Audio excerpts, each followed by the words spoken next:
Hello, and welcome to Session 1, or Episode 1 of the Tainted Lands Scourge of Antremoor.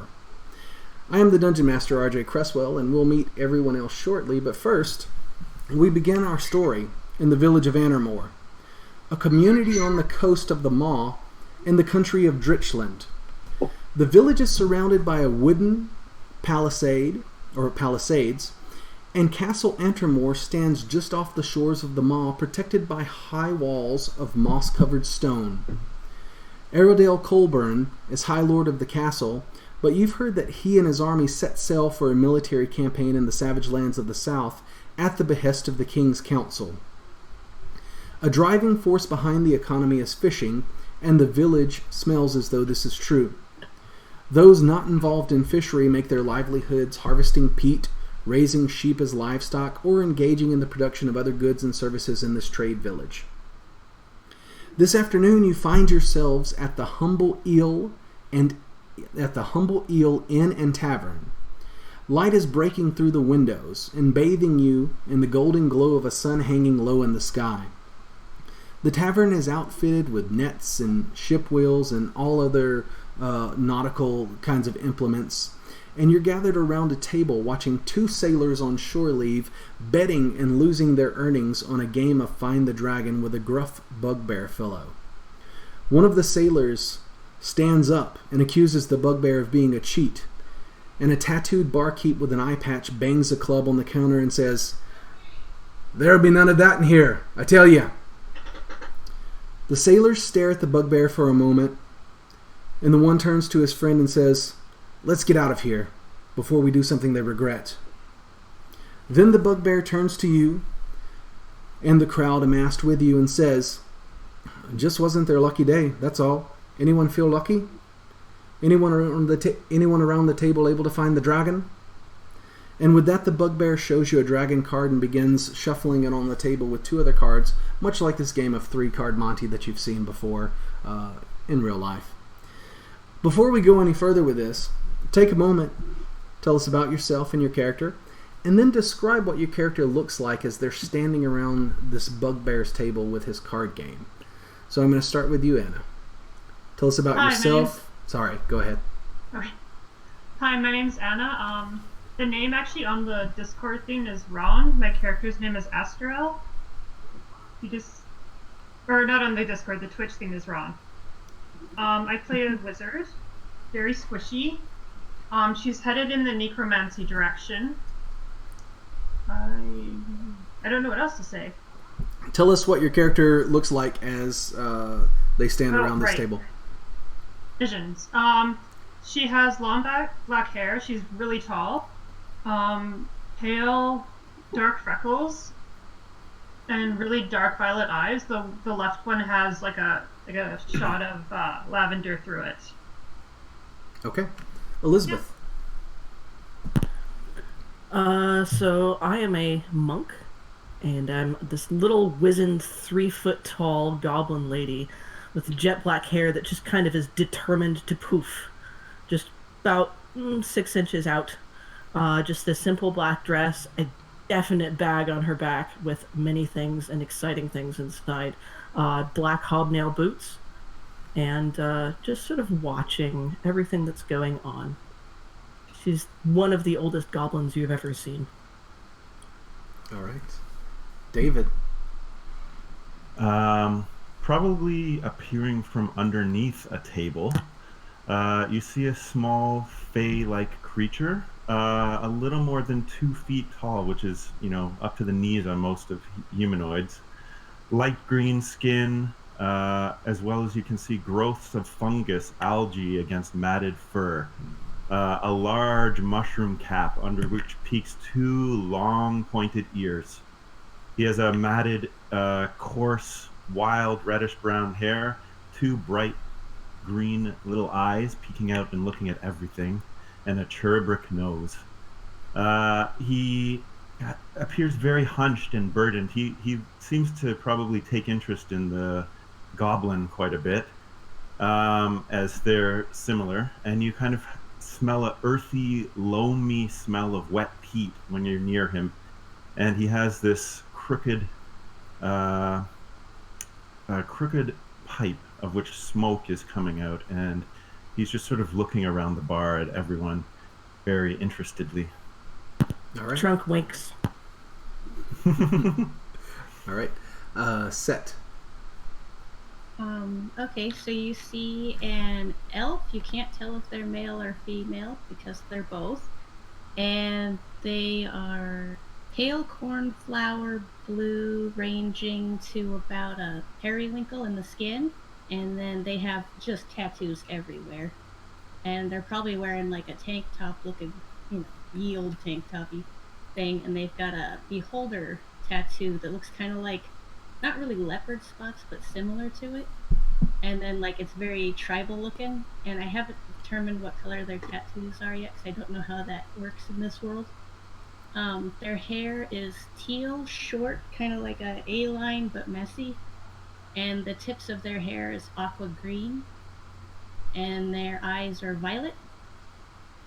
And they're about 5'1", I believe. So they're not too tall, but they're not too short. They're a little taller than some of you. And they're a moon elf, so they've got silver jewelry just all over their face, all over their ears. And one of their ears has a chrysalis dangling from it. And that's their holy symbol because they're an acolyte. And you'll get to know more about that as we go. Okay. All right. Christy. Well, she is a dark elf. She got some stark white hair pulled up in the top knot, long ponytail, like Ariana Grande, but, meaner. She's severe, but she's got leather-studded armor, and it's pulled up like dominatrix style and deep plunging and just revealing and slits. I mean, she just exudes sex and just weirdness. And she's got red eyes and pointy teeth, and she just smiles and smiles and smiles. Okay. All right. Mario. So Luca enters the room, and at first it might not be obvious if they are a man or a woman, as they are covered head to toe in a long, deep purple robe. Their hands, which poke out from the robe's sleeves, are covered in scale gauntlets, and what would be his face is covered in a silver featureless mask. He stares around the room, almost exuding a sort of menace, but in actuality is really nervous, looking like he's about to say something, but then deciding not to. Okay. All right. Now, as y'all stand there around this table, the bugbear finishes shuffling the cards in front of him, and he launches back into, while looking around at all of you gathered here. Anyone feel lucky? Only cost a coin to prove it. Maybe. I do. All right. Totally. So he tells you only cost a coin to prove it. So when he references a coin, you're sure that he's talking about a gold piece. So would Fenestra be interested in wagering a gold to try to prove her luck at this game? She wants to do an insight check on him because she is a charlatan and she knows cards and gambling. Okay. So she would like to insight check. All right, give me an insight roll.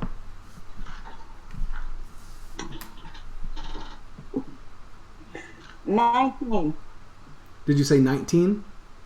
Yeah. Okay.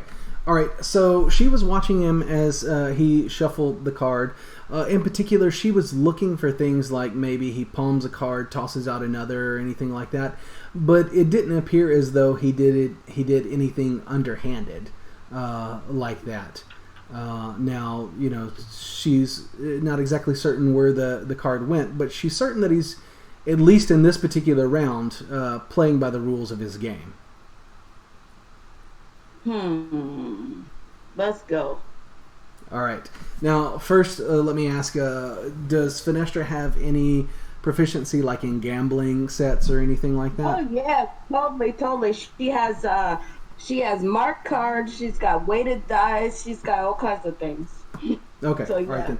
So what I want you to do is just give me a straight percentile roll for Fenestra. And because of Oh, no. your Oh. proficiency in gambler's tools, I'll make some calculations over here on my end to weight it more in your favor. What did you say you got? 18. An 18. Okay, all right. So, as she's looking down at the 3 cards before her, having put her coin down, she takes a chance and flips one over, and the card that she flips over is Dragon. So, the bugbear looks up at you, and you're much luckier than that lot was. All right, there's your gold. Still feeling lucky? I know. It's a gift. All right.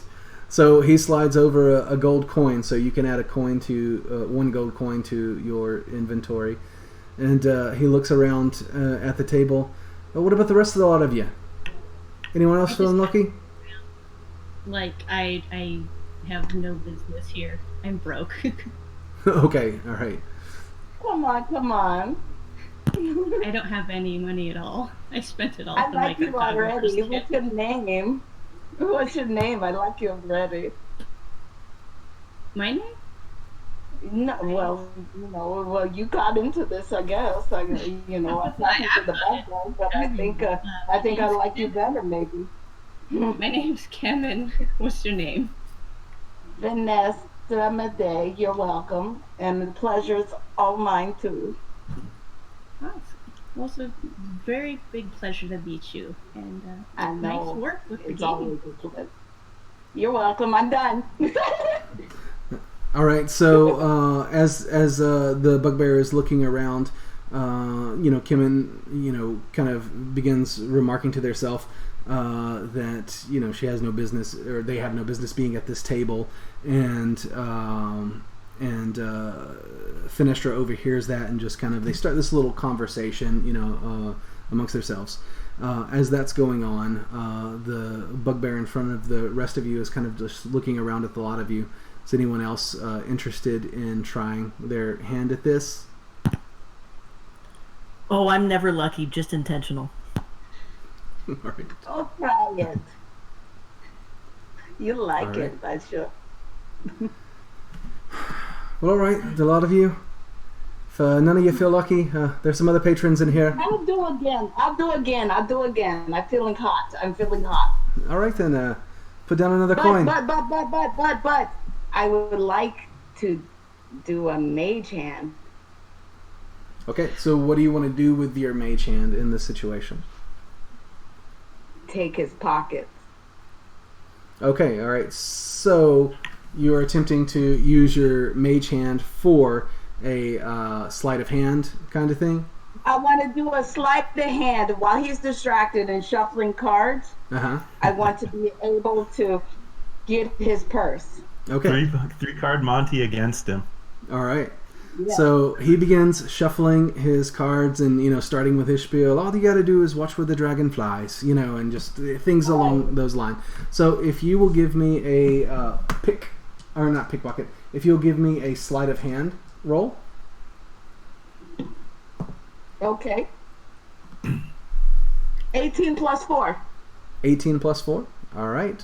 So as he is launching into this spiel and shuffling his cards around, you are able to take your mage hand and lift a pouch off his side, and you're able to just kind of bring it back over to you and pocket it. Yes, I don't want to look at it. I just want to be like coy and play the game out. All right. So you do that. Now he has shuffled the cards in front of you. If you will make a roll, another percentile roll. Oh no, 89. 89. Okay. All right. This time you were a bit distracted as you were, trying to use your mage hand to to lift his pouch off of him. Not trying, as you were lifting his pouch off of him with the mage hand. And you didn't really pay as good of attention as you did last time as he was shuffling the cards. And then he, turns them over, or you turn the card over, and it is not the dragon this time. It's another card value. And, looks like your luck ran out. And then he slides both coins back across the table. That's how the biscuit crumbles, I think, how you say it. Indeed it is. All right. Now I'm done. Tapped out. I'm right. gone. And I just want to walk away and just be like, that was fun, and just walk away. All right. So I'd follow her just because she was so nice and I have no reason to be at the table. I'll just be like, so how's the day doing? What brings you here? The day is terrible. All this sun is burning on me. I need to moisturize, and this eyes, my eyes are watering. I need to get inside and drink something, I think. What's your name, and why are you following me? I like you for some reason. My name's Kemen, and I believe you said Finestra, and we pretty much, I think, are the newbies here. I don't know how long anybody else has been here, because I haven't chatted with anyone since I got here, but I got off the boat and kind of, well, Finestra is 5'3". Finestra's 5'3", and she was short for a drow, so she's looking at you like, look, why are you so little, drow? I'm only 2 inches shorter than you. That's enough. Hey, let's go. Let's get a drink. Let's sit down at the table, and maybe I can make some more money. You think? I think you can. I think you're pretty good at that. And speaking of, I was wondering if maybe we could find a way to do that, since being by yourself in the world and totally flat broke isn't so good. I really wouldn't mind having somebody around who's good at that. I'm doing pretty well, I think. You're doing great, which is kind of why I'm trailing after you, because I'm completely penniless. I have... Okay, let's come get a drink. You poor unfortunate soul. And then we go off. Okay, well, all right. Thank you. So, Kemen and Finestra both go off and sit at a table. Now, just very quickly, I want to go around to Mario, David, Elizabeth, and Anna, and we'll start with you, Mario. Mario, what is your passive perception? 15. 15? Okay, David? 14. Anna? 11. 11, and Elizabeth? 12. 12. Okay, and if I remember correctly, Christy, I think you said you got like an 18 on your sleight of hand. Was that what it was? It was 22. 22, It was 18 plus plus. Okay, all right. Yeah. I have a 14 passive perception. Okay, all right. So I was mostly just concerned whether or not anyone saw Finestra lift the pouch, and nobody did, all right? But you did see... I don't know what my passive is. You did see this, kind of like dramatically dressed drow person, engage with the bugbear, and, had won once and then lost her coin the second time. So basically broke even and walked away as far as anyone else could tell.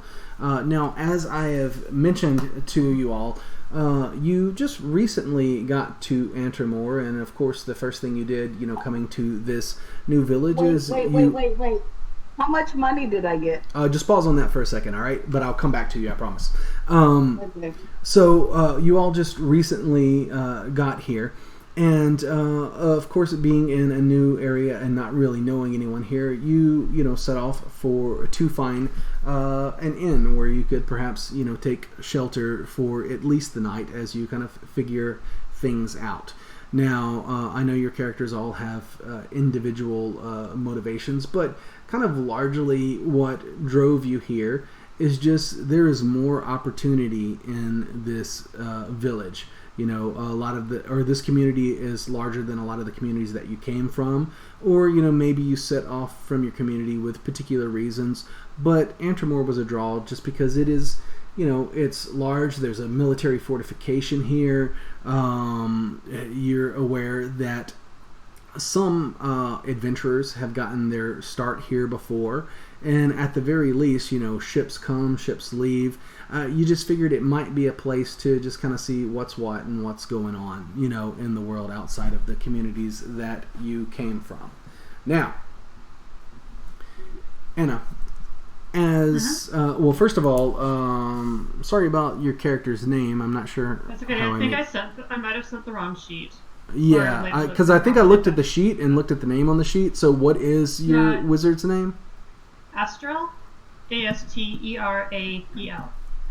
Asterael. Ael. Okay. Yeah. Let me just write that down over here. All right. So, I've got that now.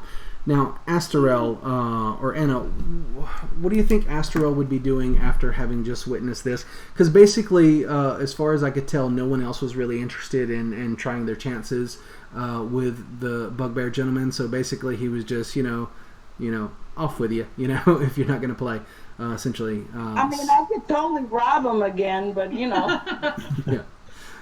I think when I was standing there, I kind of wanted to play. And I kind of thought about it, and I kept thinking about it, and then I just decided not to because I don't really want to. It's people. All right.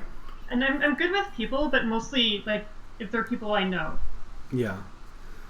So, not having seen Fenestra lift the fella's pouch, you did, however, see that two of the people standing around the table kind of like struck up a conversation, and it seemed as though they didn't know one another, and they just kind of went off, and you heard them talking about getting a drink and, just making small talk or what have you.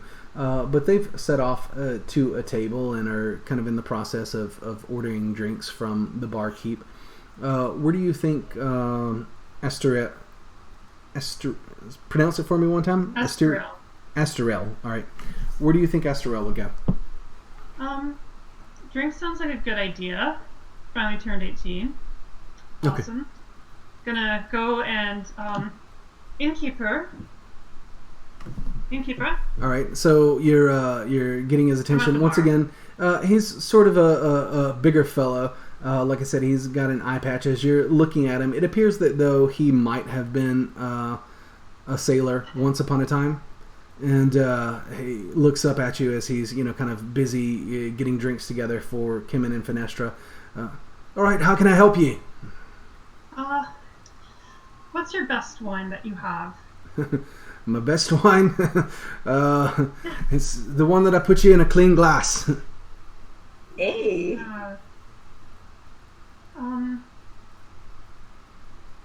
Right. And as you're kind of like looking around in here, you can tell this is not like a wretched quality inn or anything like that. It's fairly comfortable, but as you're looking around in here, you notice that there are not this is not a fine restaurant or anything like that. It basically has a nautical theme going on in here, and you can tell that this is kind of an inn that kind of markets itself to sailors and what have you. Definitely nautical themes going on around here.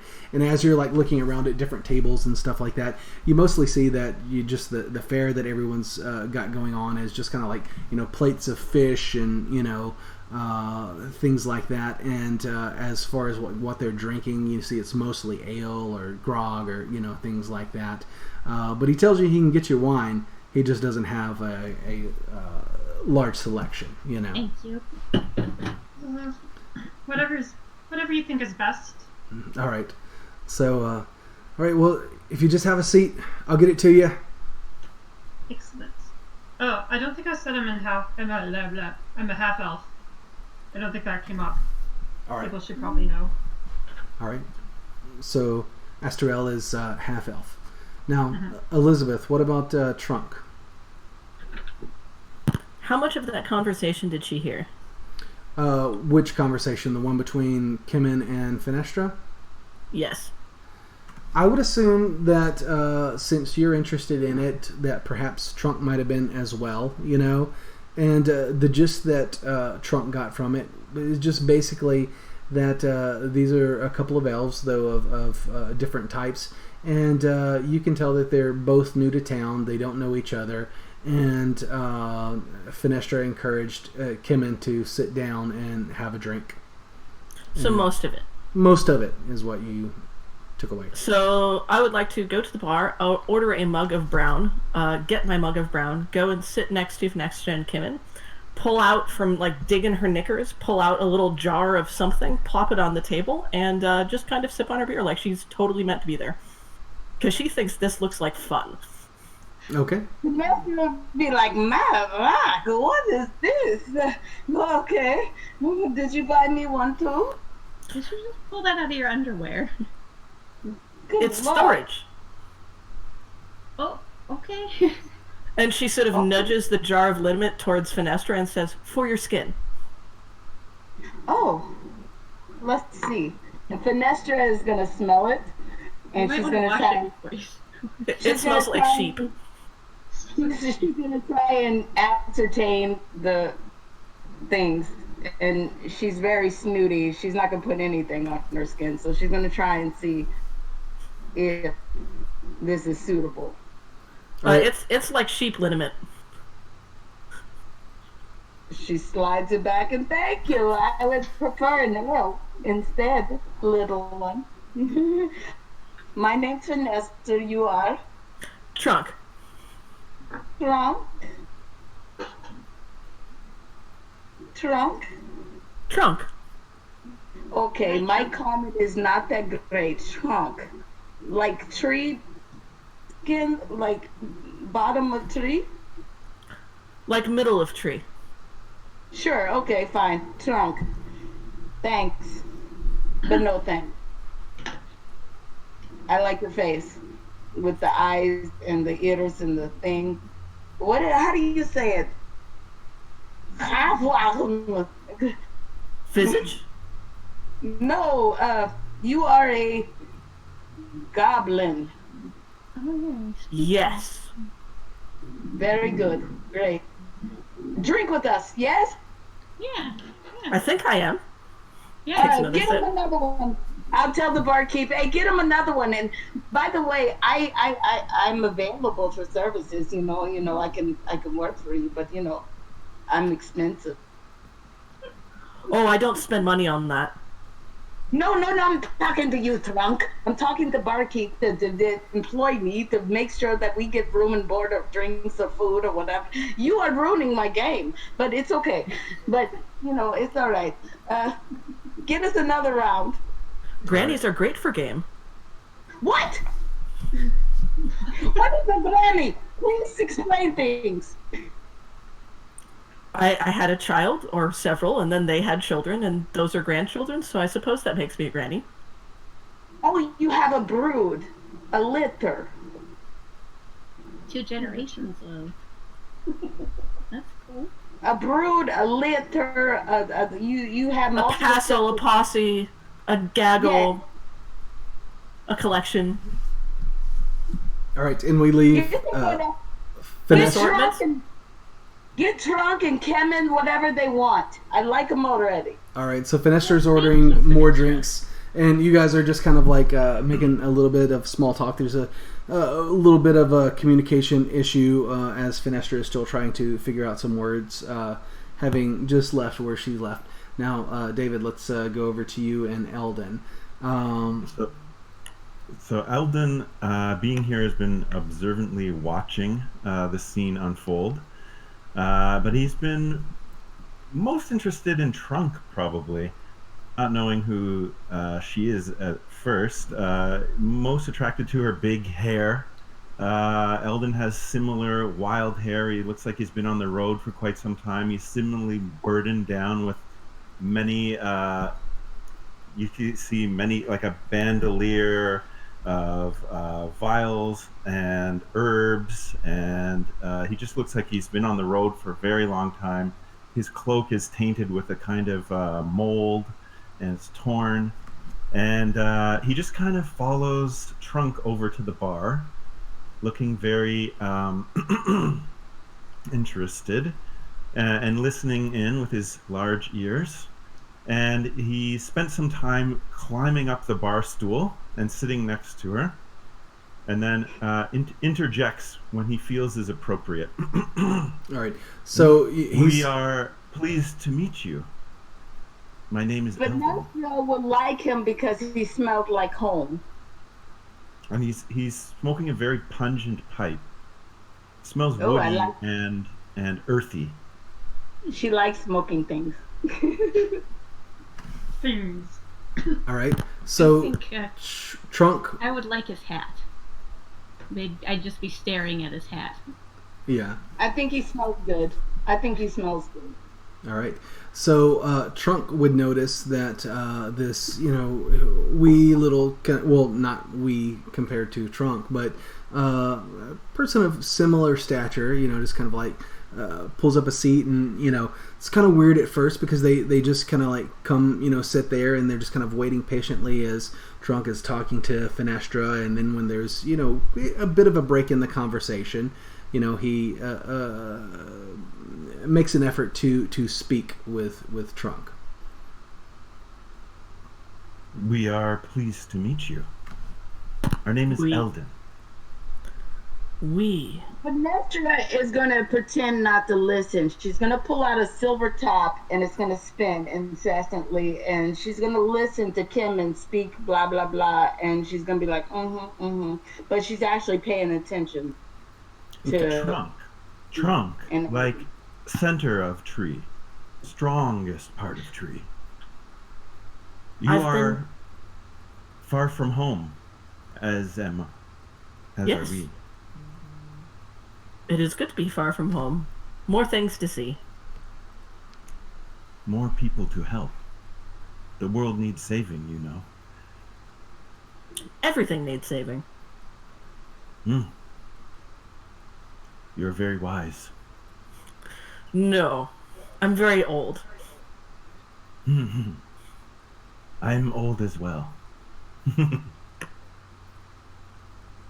So, what are you drinking? Brown. Would you like some? Sort of like nudges it over. Oh, I have my own. And he pulls out a small drinking horn, and he opens the top, and there's a very pungent herbal and honey smell coming off of it. And he sips a little. Trunk looks at that with definite interest. She's like, ooh, and what is that? I'm peeking over too. At this point, I've kind of scooched in to look. Vanessa's going to pretend like she's not taking notice, but she is. I make it myself. I call it Mountain Dew. Care to try? Yes, please. Okay, he'll share the How drinking big horn a with sips her. was he taking? He was taking small sips. Small sips? I mean, he's small. All right. So She'll David, ta- It's a David, as Trunk is going to take a sip. Is that correct? Yes. sure. All right. I So let her have the drinking horn. all right. So you pass over the drinking horn, and she takes a sip, judging about how much you were drinking as you were drinking it. Can you describe what Trunk tastes as they're trying this? It's a very, very thick honey taste, and it's mixed in with some earthy herbs. But it's very potent. The alcohol is strong. You can feel it flush your face almost immediately. She'll appreciatively hand it back and say, ooh, biscuits, that'll put hair on your chest. Or mold, All It'll right. put hair all over you. apparently. Just back hearing about the mold and like, oh, never mind. All right, so let's pause there for a second. Now, Maria, you were standing around this table and witnessing many of the things that you've seen here, but you've obviously been acting in the meantime as well. So what has Luca been doing, or what would have Luca been interested in doing after leaving the Bugbear's table?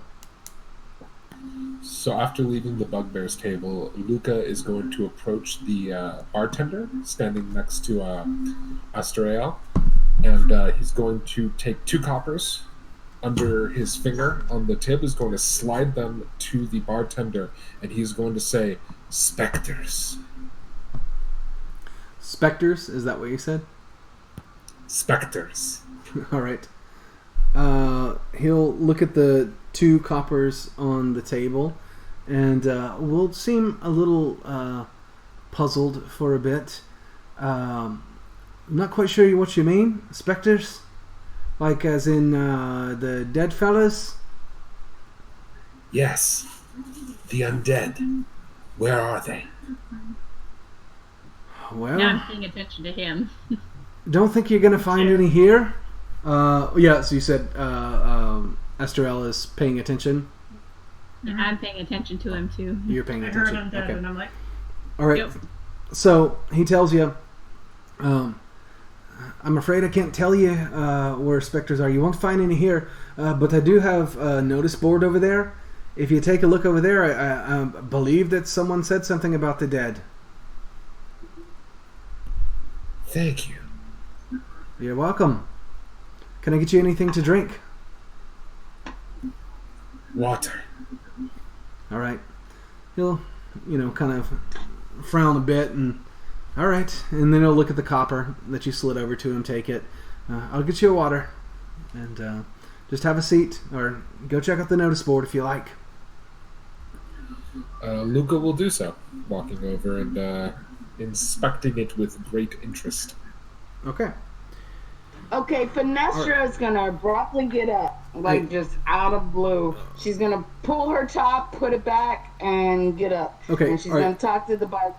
Christy, pause for just a second. Some of this stuff is going on at the same time. So largely, you've been having a conversation with Kimmin, and then that was joined by Trunk and Eldon, and y'all are kind of doing this while Mario... Well, I'm just gonna abruptly, awkwardly just shoot up and go to the bar. All right. Well, let's pause on Finestra for just a second.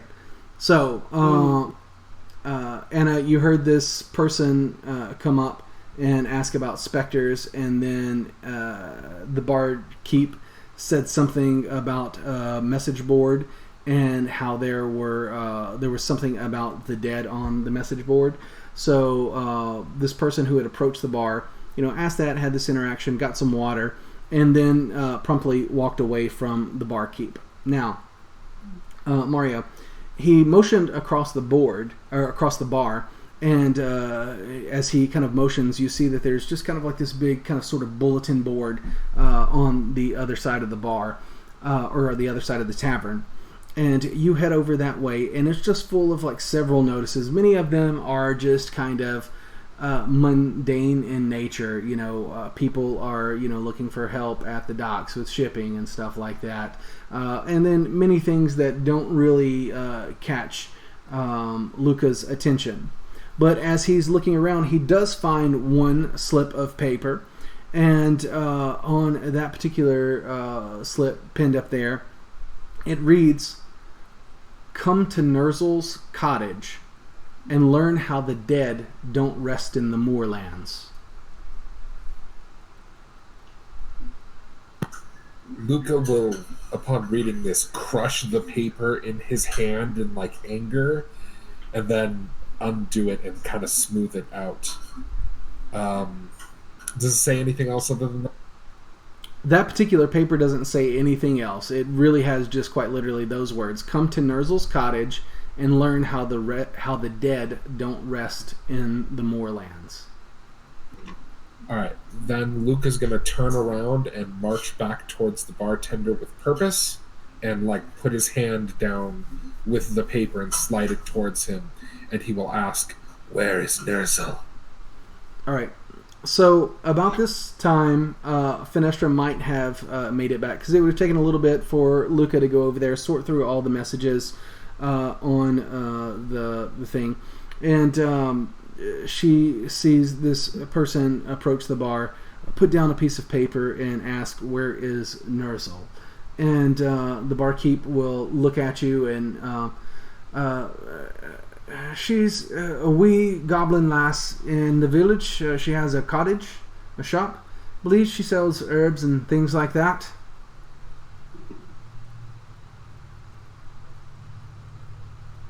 Okay, Finestra was not going to go about this, but she's going to be like, wait a minute now. Okay.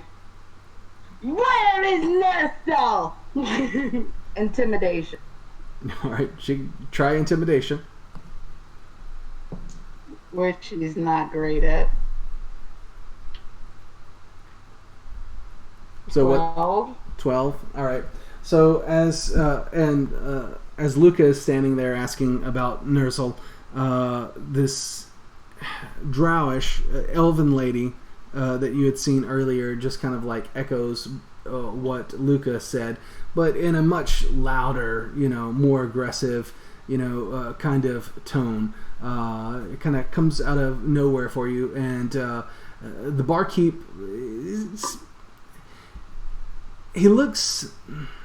he doesn't look scared. He's taken a little bit aback, by the loudness and the abruptness of it. And he's just, looks at Fenestra. Well, I just told the fella. She's in the village, has a cottage. Sells And she's gonna weeds be. and... She's gonna be like, okay, that's fine. Let me ask you about Lord Cardburned and why he's away, and why there's bleeders in here, and has there been any mercenaries other than the bleeders coming up in here looking for other folk? And where the flock is Nerso? I leave the bar because she's really loud and it's bugging me. I just kind of scooch away with my wine. All right, so Astriel kind of scooches away, and I'm definitely listening in now at this point because she was very loud and she Yeah, bought I'm me extremely food and now loud. she's over there screaming about something. So right. Yeah, very loud. Yeah, and the barkeep, will look at Fenestra. Well, I'm not really sure what I can do to tell you where Nersil is exactly. I've already said it a couple times, and sorry, slipping into a different kind of accent. But if you look over at the board, if you're really interested in, the bleeders, there's something about them over there as well. She'll go and look. All right. So same thing, lots of different kind of notices, but one of them reads, as she's looking at it, escaped brigand, last spotted in the Scratch Woods. Reward offered. See Captain Samara at the guild hall. In the Scratch Woods? That's what it says. It says, escaped brigand, last spotted in the Scratch Woods. Reward offered. See Captain Samara at the guild hall. Now, you would have associated Samara with the bleeders. It's some of the bit of information that you picked up on, as you got in town, just talking to various people. So, the rest of you have noticed that a couple of the people who were standing around the table, at the card table, have kind of like gone from the bar over to some notice boards. So you notice that they're looking at various things on the notice boards in here as well. So is there anything in particular that Kimmin would be doing, Seth? well, she probably overheard people yelling Nerzel, and then hearing the barkeep say apothecary, he was like, oh, maybe I should talk to this person because I'm a ranger. That's my trade. I'm also a cartographer, so it wouldn't hurt to be able to see if I could get a job from them so I could make some money. So I don't have to, rely on nice people to buy me food. All right. And then I'd probably be thinking about, well, now I gotta find this Nerzel's cottage and seeing if either Luca or Fenestra are making a move towards that place, because if I could just walk with them, safety in numbers. Okay. All right. So you're kind of interested in doing that. Let me bounce back to Estrel. I know that they moved away from the bar because they were bothered by the noise. But what do you think Estrel is doing now? I'm interested in the Nersil. Kind of want to know where they are. Okay. Who had the paper? Luca? Say that one more time. Luca had the paper, right? Yes, Luca had the paper, but you've seen that another one of the individuals standing around the card table has approached Luca, and I'm talking about Kimmin now. the kind of moon elf that was standing around as well. So you can tell that they are, about to engage Luca, presumably about this whole Nerzel thing as well. Okay, I'll approach Luca as well. Okay. Elizabeth. No, the shouting stop. Trunk's just sort of been spectating this. Like, if there were popcorn, she'd be eating it and sipping her beer and watching that great explosion over there. So she's just sort of watching and waiting to see, and she's probably going to ingratiate herself if they go looking for the Goblin Lass, because that sounds like fun. But she's just, for the moment, spectating. All right. Got it. David, what about Eldon? Well, I suppose as Luca comes over to the bar to talk to the barkeep, he would have turned his head up to look at this strange person in a silver mask, demanding about the undead, and he's just kind of listening and watching at this point. Okay. All right. Goblin spectators. Now, before we go on any further, I've noticed that we've got a few people in our chat, some of which are Monday night players, Lewis and Kristen, and I just wanted to say thank y'all for joining us tonight, and for anyone else who's in chat with us, we appreciate it very much. So thank you for coming to hang out with us in chat. Now, that being said, let's turn back to Luca and Kemen and Asteriel. Y'all are kind of like grouped there together. Luca, you've noticed that a few of the people that were standing around the card table have made their presence known next to you, and you can definitely tell that the moon elf is about to say something to you. But as you're kind of like looking around, you also see that there are at least a couple of other people just kind of like looking in the general direction of Luca. So, Kemen. Oh no. Can y'all hear me?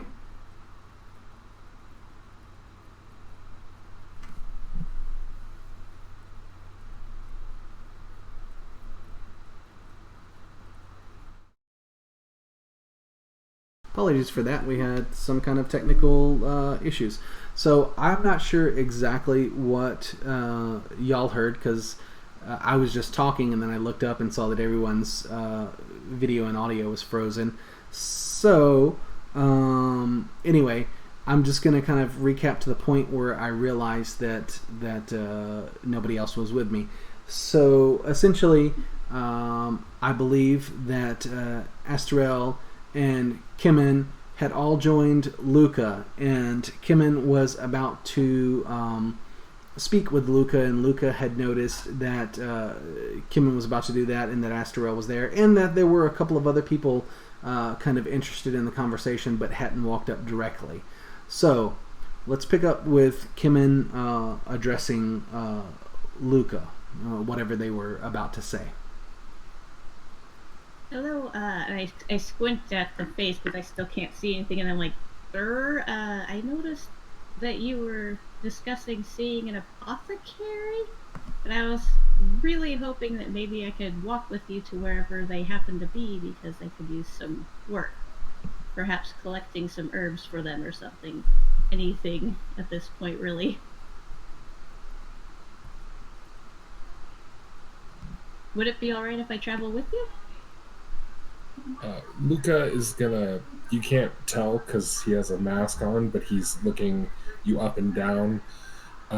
He is going to say,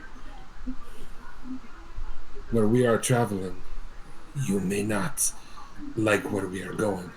If it is food you need, however, and he'll hand over a tuso. Oh, I look at the 2 silver in my hand and I say, thank you so much. I've met so many nice people today. A nice lady that fed me and got me something to drink and had a nice conversation with, and another nice lady that had a conversation with me, and a nice fellow that's hanging out, and then you just gave me money. You just gave me 2 silvers. Thank you. And I put them in my money pouch, and I was like, well, I actually kind of feel like I should help you now. Just, it doesn't really seem to matter how dangerous it is to me, because I expect to be wandering the world alone, but, you know, company would be nice. And I don't mind at all, however dangerous it is. I did hear undead, and it's kind of a thing in our culture where the undead are just blasphemy. So I would love to help in any way I can, as long as we're not like making more at this point. I walk with the Wanderer and the Whisperer. There will be no one dead in my tread. I did not mean for that to rhyme, by the way. Totally. Do you walk with the wind, sir? Oh, I And totally I- walk it- with the wind. I'm not listening to your conversation. I'm going to agree to disagree. I'm going to go back and... I didn't hear none of that. Bye. All right, real quick. Astrel is there, and she's heard them talking about this, and obviously Astrel has taken interest in this conversation. Do they interject anything, or is Astrel just kind of watching and listening?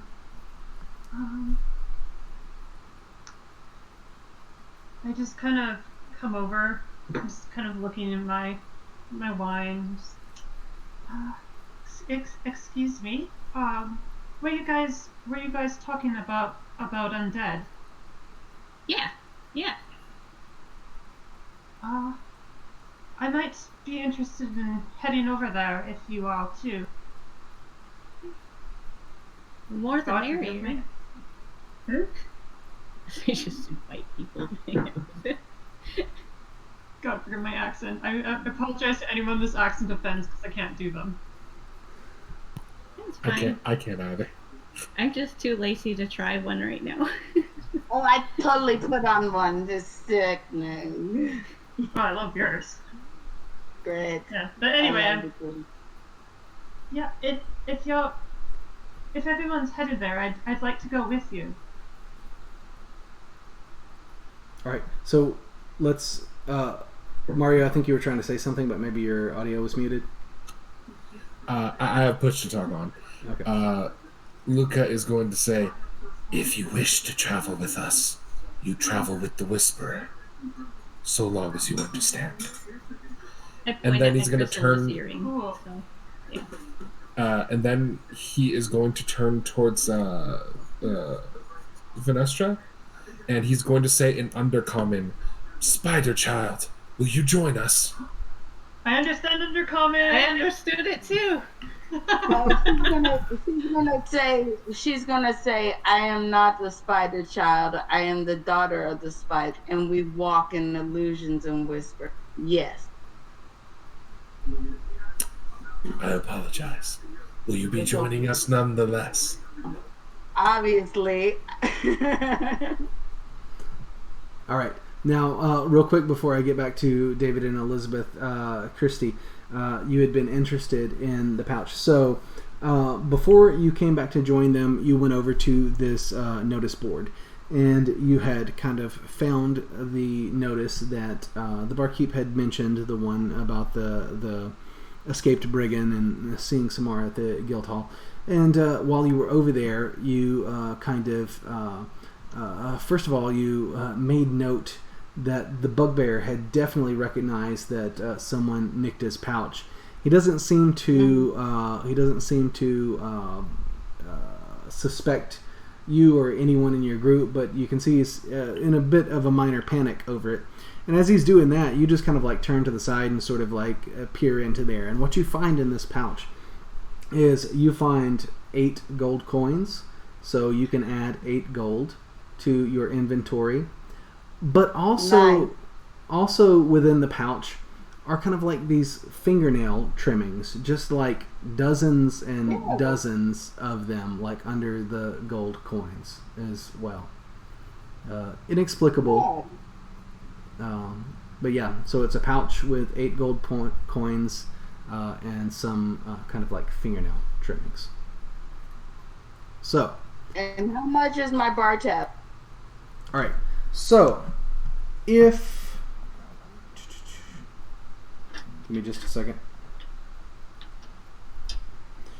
For those of you who purchased drinks, Please subtract 2 silver for any drink that you had purchased.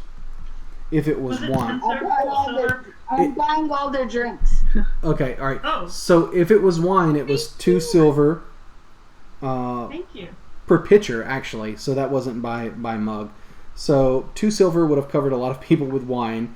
And then 2 silver would have covered several people with ale as well, if people had ale. So, Can we round up to 5 silver? if you want, but you're overpaying, you're leaving a tip. Sure. Always tip your Well, sure, bartender. okay. Yeah. It's a healthy tip. Yeah. So Okay, fine. You leave fine. a tip. Yeah. I'm covering the tab. All right. So you I'm bought. covering the tab. All right. So you bought plenty of ale and wine for the people around you. Now, David and Elizabeth, both Eldon and Trunk had not approached Luca, but they were interested in kind of like overhearing sort of what was going on. And you've heard that essentially it seems like they're planning to go see some kind of apothecary or something like that in the village. And you've also heard mention of the undead as well. And there is a small group of people who seem to be undertaking this. So let's start with Elizabeth. Is there anything Trump would do in particular? Does she recognize or understand the meaning of Luca's vestment? You could give me what you could give me a religion check. Oh, good dice rolls. This always goes well for me.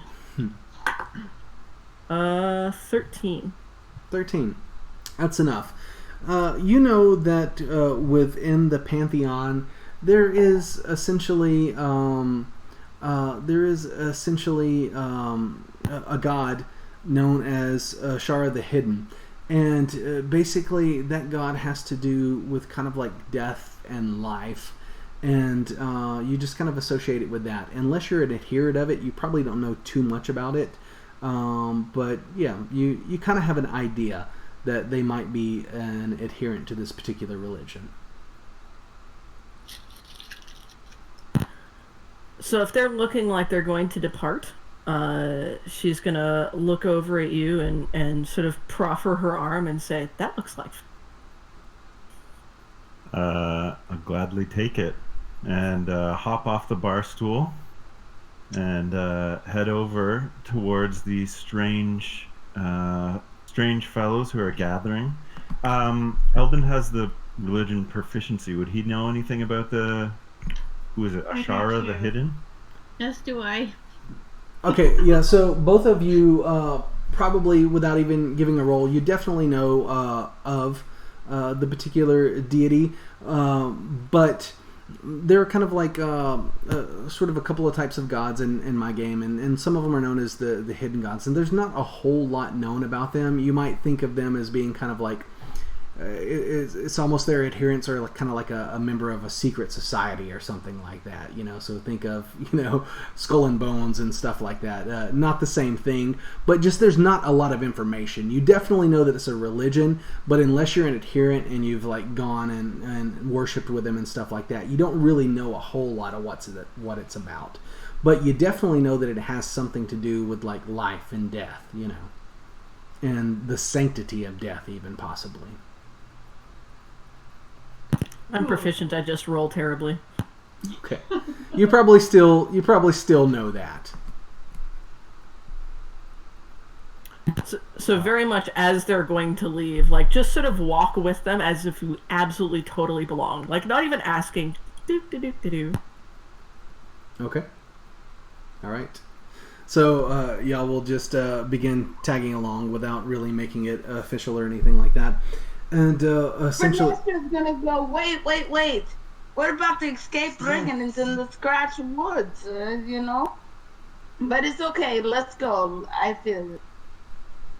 Okay, so Finestra mentioned something to the group that no one really knows about. I'm not sure that Luca saw that one in particular because he was sort of focused on finding the one that said something about the dead. So Finestra just kind of pipes up and ask everyone, what about the escaped brigand in the woods? I think if there's an escaped brigand in the woods, we'll probably run across them at some point on our own anyway, so we should just mind our pockets and keep a lookout from behind if we're walking around together. All the more reason to travel in a group. Yeah, I guess it's better to go with y'all instead of alone and make money, but it's okay. You sure? Okay. Yes. Does anyone have actual directions to this Nestra? Okay, would she know about the area? Would she have like directional sense? Like, so in terms of, I think you were talking about finding Nerzel. Does anybody know exactly how to get there? And Nerzel, I can read my writing. Yeah. So, you would have had Luca, especially would have had more of a conversation than we actually role played, and Luca got an idea of how to find Nerzel's cottage. So he would have told you to take a number of streets, things like that, and at the very least get you in the appropriate neighborhood. You're not like super familiar. We will put a pin in the bleeders in Samara and the mercenaries for now, and pursue your apothecary in drug nonsense and go and do that. Yes, sure. Sounds like fun. All right. It's holistic health practicing. Yeah, sure, fine. Medicine, Yeah, like getting high is fine. Cool. Yes, herbal I get it. medicine, things like that. Sure, But also sure. like spices. Yeah, right. Right. In my country, it's called black market goods, and we can make some money off it. Sure, let's go. And where I come from, we grow them to help people like doctors and nurses and people like sure, that. help people. Do that. Yes, let's help some people. Yes, let's do that. Sure. So, skipping along behind the group, Eldon pipes up and says, "We have some knowledge of the herbal practitioners. Maybe I can be of assistance." And Finestra looks at you and says, "You remind me of home." And he's just smoking in his pipe as he's following along with the group. I like him. For If some there are reason. some herbs you need, maybe I already have them. Talk to me later. After I make more money. Yeah. Trunk sniffs the pipe appreciatively. No. He'll pass the pipe if you want. Absolutely, yes. All right, so as y'all are Vanessa, walking through the streets of Antremoor, you're kind of having this conversation about these herbs and whatnot and passing this pipe around. And it won't take long, a matter of maybe 10 minutes or so, kind of like finding your way around the streets. And Luca is fairly confident that they found their way to Nerzel's cottage. All right, there are no like... time of day? The time of day is dusk. All right, so good. yes, as you got to, or when we started, and you were kind of like all gathered around to the card game at the Bugbear's table in the Humble Eel, the sun was kind of like getting to the point where it was about to set. Like I said, it was sort of like that golden hour and bathing everything in this beautiful light or whatever. And you've been in the tavern kind of like talking for a while. And as you're kind of like getting to Nerzel's shop, basically you've kind of got that twilight, kind of like going on in the sky right now, where it's like just right after sunset and not everything's completely dark or what have you. And as I was saying, Luca has found what you think to be Nerzel's cottage. The barkeep had given you a description. There's really no sign or anything like that. But as you're looking at it, it's just kind of like this, smaller stone cottage with kind of like this, heather thatched roof, and there are, lots of like weeds and flowers and herbs kind of like hanging on the walls outside. So you're fairly confident that you are in the right place. So Finestra will look to Luca and say, "You walk with the winds then. Yes. I knew. I point at my chrysalis earring and I'm like, I definitely walk with the wind. And you sure this path is unnamed? We I go? never thought about it. I mean, I've got my job to do, and I kind of need a little bit of money to do it because I have supplies and stuff, but I'm lacking a few things like paper and ink, and those are expensive. So You say I you kind of don't need have to. money. You say you don't have money, but you stink of naivete, which means you got something. I But I it's okay. had I had money when I started. I bought my supplies. I paid for my boat fare. I came across the sea. I got here and realized I didn't have any left after paying the captain. So Okay, I want to look to the silver faced one. He wears a mask for a reason. Why are we going this course? The paper. The paper said that this one can stop death. I would Yes, see thank you. this. Let's go. Let's go. I'm ready. And little mushroom man, you ready too? Rot and decay are part of the natural world, but the end of the world will be brought about by it. Maybe we can halt its overall demise together.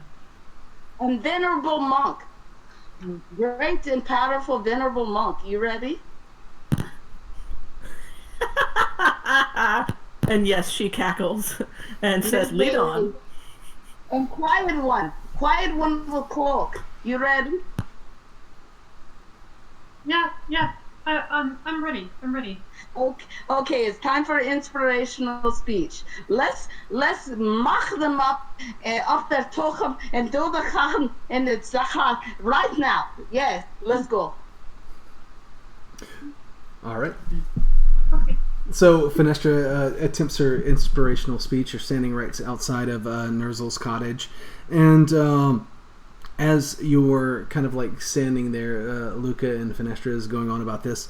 The door is closed in front of you. It's kind of like a grayish wooden door. It's quite old. There's no handle on it. So what would Luca do? Because you were kind of like leading the charge on this. Luca will knock upon the door, and as he does so, he is going to cast thaumaturgy and cause all the windows to fly open. Okay. All right.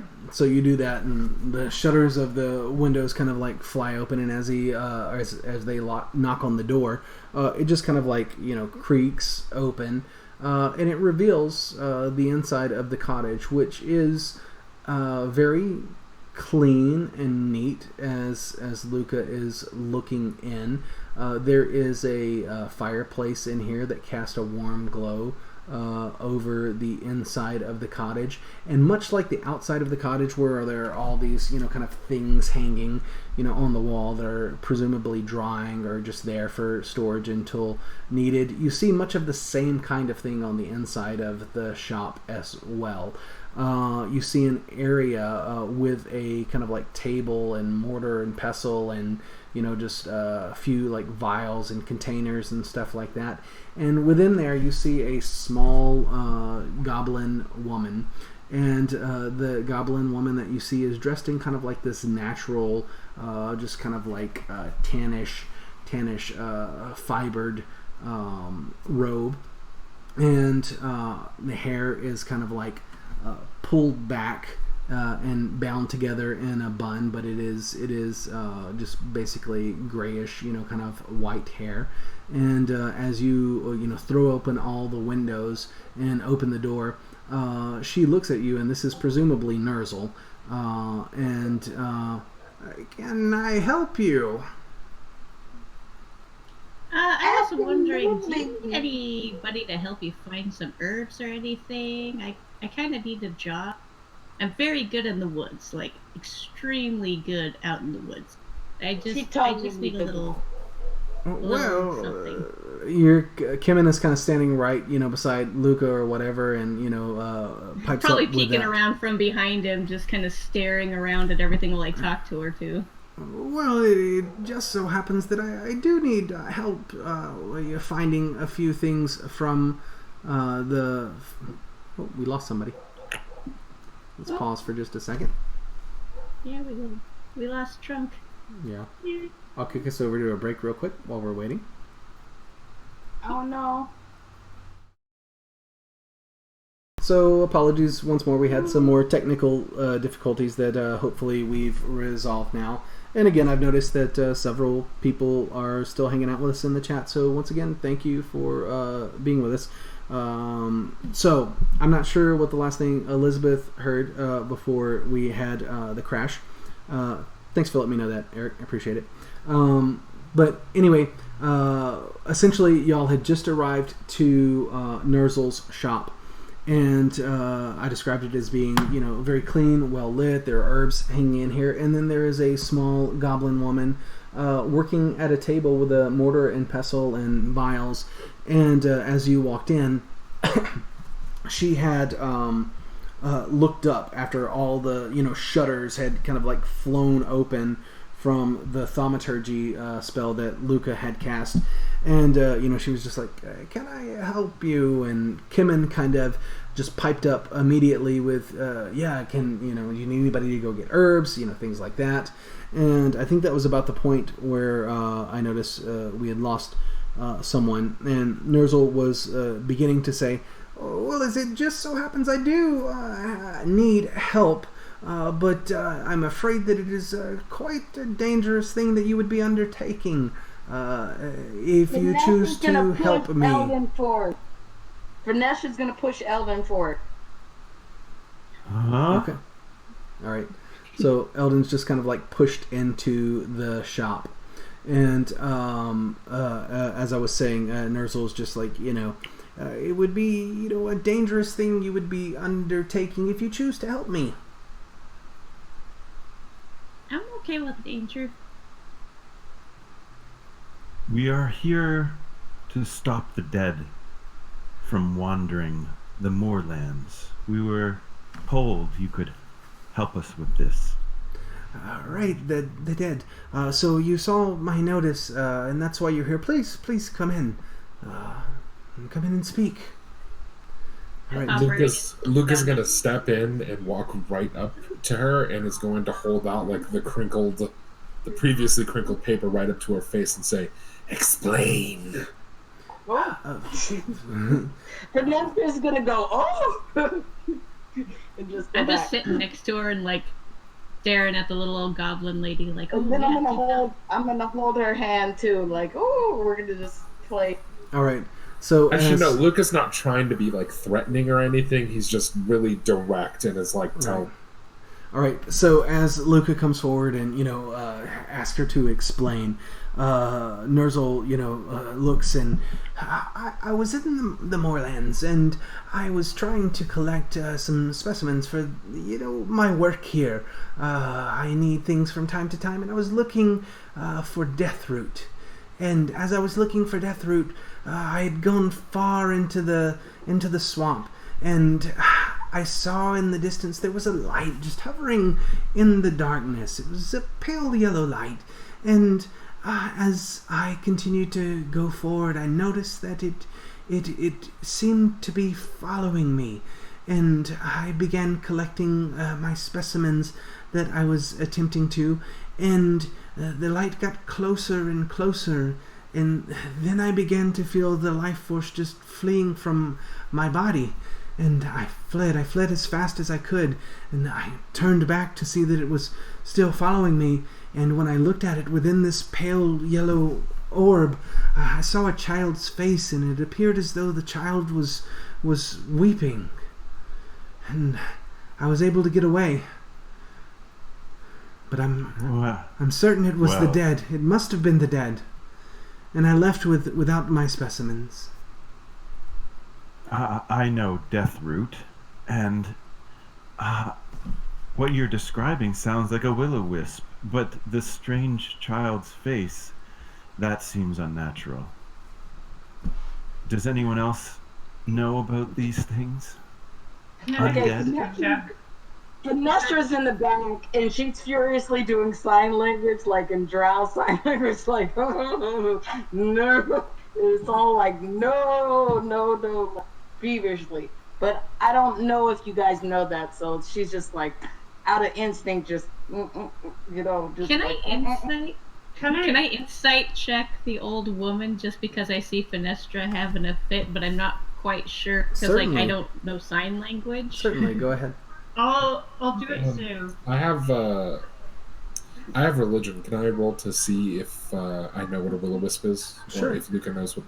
Go ahead. Okay. Vanessa's What do I roll for? Vanessa's tripping. Okay, hold on. Let me take one person at a time. So Good let's idea. do this. Both of you want to insight, but let's since Kimmin asked me first, let's have Kimmin roll with advantage, and maybe perhaps the couple of you are just sort of kind of like there together. So take 2d20, roll it, take the higher number, and then add your bonus on that.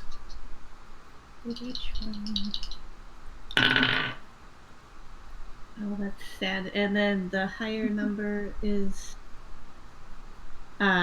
insight's wisdom, right? So plus We one. lost So someone. 7. Okay. I got a 7? 7 total. All right. Sorry. So it looks like we lost Elizabeth again. So what I want to do is I want to go ahead and just kick us over to a full-on 5-minute break. Let's go ahead and take a break. We'll be back in about 5 minutes or so, and then hopefully we can get Elizabeth back with us and maybe have a little bit of a more stable connection at that point.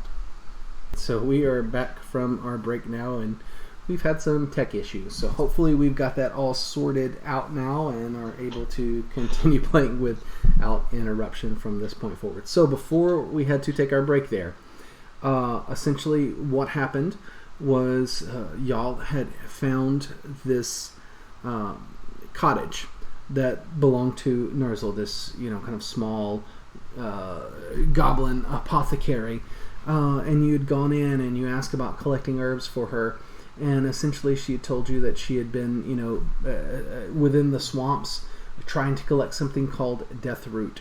And as she was doing that, she had been approached by this pale yellow light. And within the pale yellow light, she saw the face of this weeping child. And she felt her life force leaving her, and she, managed to escape.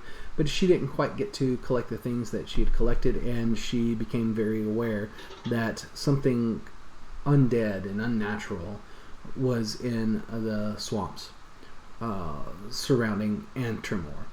And I think that's about the point where we began to have issues and had to take a break. Now, I will say, David, I know you had mentioned that you knew something, or rather, Eldon knew something about Deathroot. And being the druid that he is, you would. And essentially what they're going to know about Deathroot is that it is this root that kind of grows from the ground, and it kind of grasps at people, and it kind of people or other animals, and it is this kind of carnivorous sort of violent thing of nature. All right, why she's collecting it, who knows, or whatever.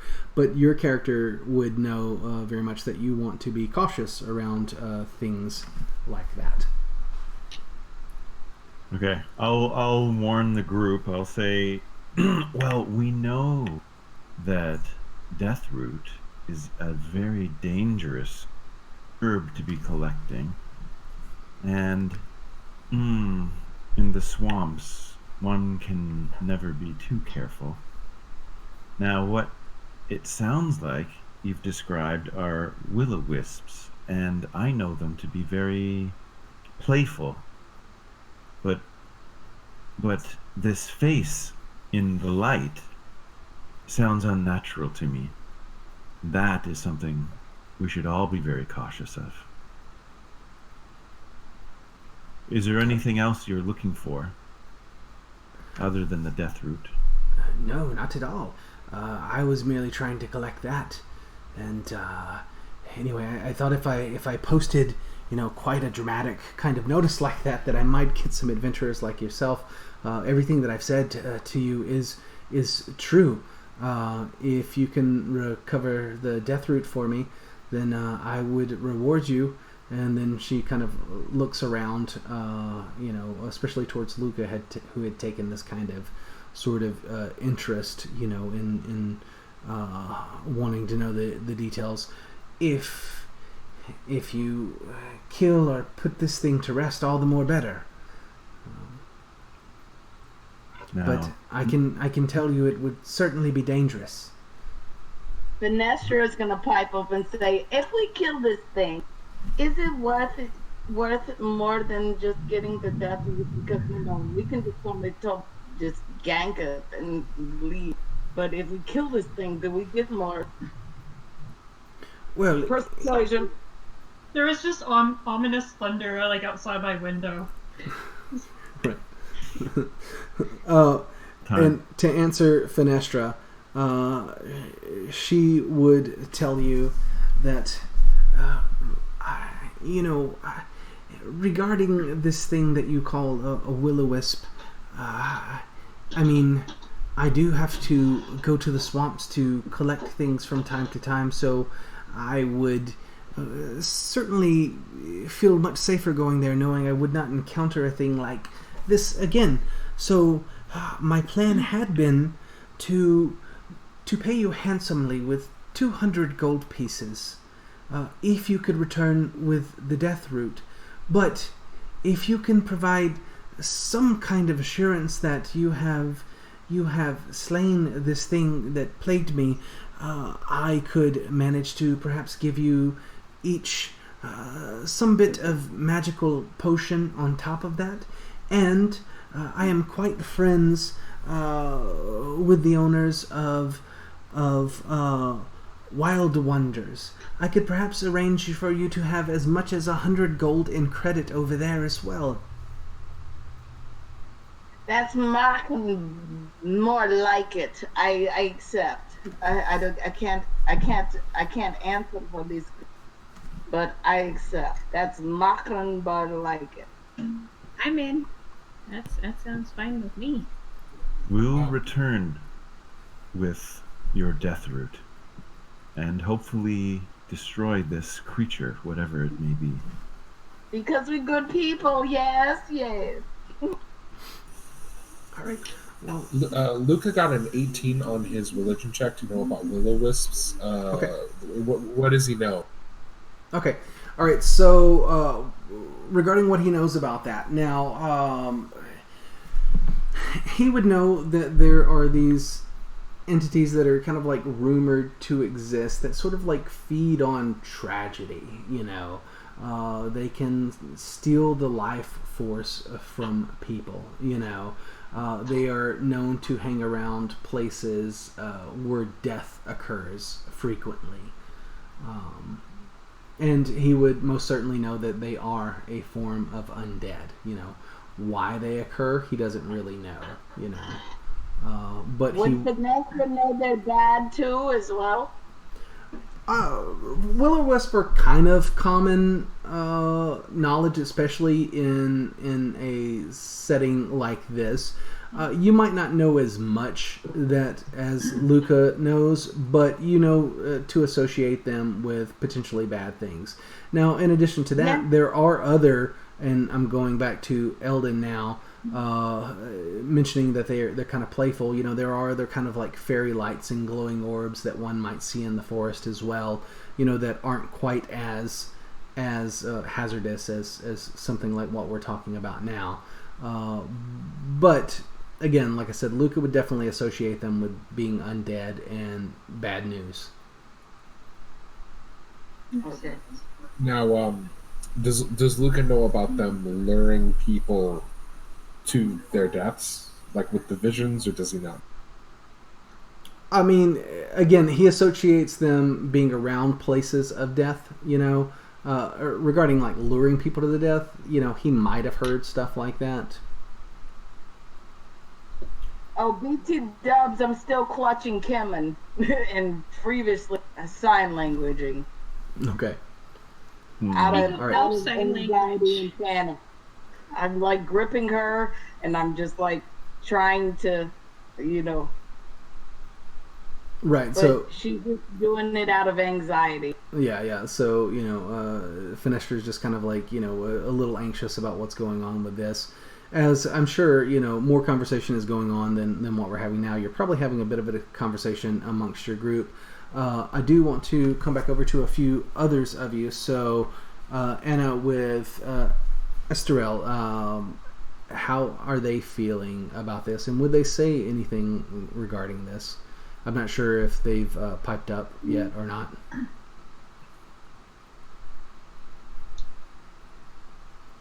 Well, I'm interested in really anything undead, so I think I'd go. But I'm not going to say that out loud. Okay. I'm just going to keep that to myself. All right. What about Trunk, Elizabeth? Trunk's muted out there. Nope, sorry, unmuted. So this entire time, Trunk has just kind of been like puttering around the shop, and she's like looking in her herbalism kit, and then coming, and then sort of grunting appreciatively or grunting disapprovingly, and sort of seeing if there's anything like actually good in here. Okay. All right. So as Trunk is looking around, I mean, you will see, various types of herbs and different weeds and just things that look like, in their disparate parts, may not be too useful, but, combining them together, for making like potions and stuff like that. Some of this stuff could be useful, Useful or like really good? I wouldn't say like really good, yeah. So, but haven't useful. been a wise woman of the village for like 30 years. Yeah. They have like various medicinal properties and stuff like that, but nothing that's going to be like a potion of greater healing if you eat it or anything like that. Yeah. So, all right, and then what about Eldon?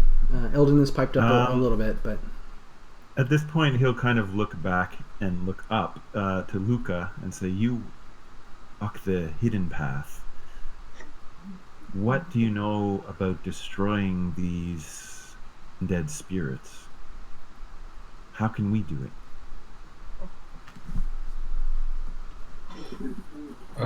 Does your character carry any obvious weapon on? He's got a kind of like cane, and he has a really rusty sickle around his belt. Then Luca will say, "It is a spirit born of tragedy. It will be put out of its misery the same as any mortal." Let's be cautious then on our path. Yes. I do have a question for Okay. DM. Because I got to look at the maps, but I didn't get a good look, so I didn't get a chance to print it yet. Are we in the, is this a mountain coast kind of area, or just like a regular coastal valley kind of thing? Yeah. There are some kind of like it's less mountainous and more like hills. There's kind of like some hill country area that is around here. That comes from a more kind of like mountainous region, but yeah, no real big mountains or anything like that. Okay. I'm not going to be very helpful for that. Okay. All right. And then particularly the kind of terrain that you would be going into right now is more like a swamp, Are mountains your favorite terrain? Yeah. Mm. I am all about killing this dead stuff, though. I'm down with that. All right. Surprised you didn't use revised. Do you all have any particular questions for Nerzel? I mean, of course, she's going to give you, an idea of where to go, but do you have any questions beyond the things that you've already talked about? Does she have anything that would help heal for 2 silver? Or 1 silver, even? No, I'm afraid not. But if you do this successfully, I would handsomely reward you with something like that. worth much more than 2 silver. I promise. Vanessa's gonna leave abruptly. Just leave and stand outside the door and just hold her head and no. Okay, we're going. Let's do this. This is how my story begins. All right. Ooh. Now, you all, so Fenestra leaves, but I'm assuming there would probably have been a little bit more conversation with Nerzel, but we're going to kind of speed things a little bit long because we're getting later on into the night. And I'm assuming that she would have given you approximate location of, kind of like where she was, to try to help you on your way there. And essentially what you would do is you would leave the village of Antremoor through these, one of the breaks in the wooden palisades on one of the roads that, comes into the village. And you would follow it for little ways. And you would follow it across kind of like some kind of like grazing sort of cattle lands, and it would take you over into kind of like more of kind of like these grain fields, and eventually you would get to a point where the ground is just saturated with water. Even though the areas that you've been in haven't quite felt like this, and you can tell that you're in kind of like a marshier type area. And before long, and keep in mind you're probably at this point full on night, even though we just kind of like sped through that, it probably took you a little over an hour to make that trek. So the sun has definitely gone down and night has fallen. Let's see, I'm ruining my shoes. What was that? Ruining your shoes? I'm Gotcha. ruining Yeah. my shoes. All right. Is there anyone who would have an issue seeing at night? I think we've got elves, goblin, gnomes. Anyone not have night vision? Dark vision is what I mean to say. I do not have dark vision. All right. I So have dark vision up to 120 feet, so I would notice Luca having difficulties, so I will just do like 4 globes of dancing lights along his side, like, about 5 feet apart from each other. all right. So On his side. kind of without warning, Luca finds himself suddenly surrounded by 4 globes of light. Now, You're welcome. and then Fenestra kind of like looks back and says, Thank you. You're welcome. So he might have thought for a moment that perhaps he was surrounded by will-o-wisp, and Yeah. yeah. So anyway, these lights come about. Now, at this point, things are. You can see much better, Luca. As far as everyone else, these globes of light, give off a good bit of light source, and it'll kind of kick off your dark vision because now you're seeing by these lights. It's more like torch lights or something like that, and you're walking on into the swamp, and as you go in there. There are all these kind of like fireflies just off in the distance. You see them, just kind of like lighting up here and there. You hear the sounds of insects in the swamp.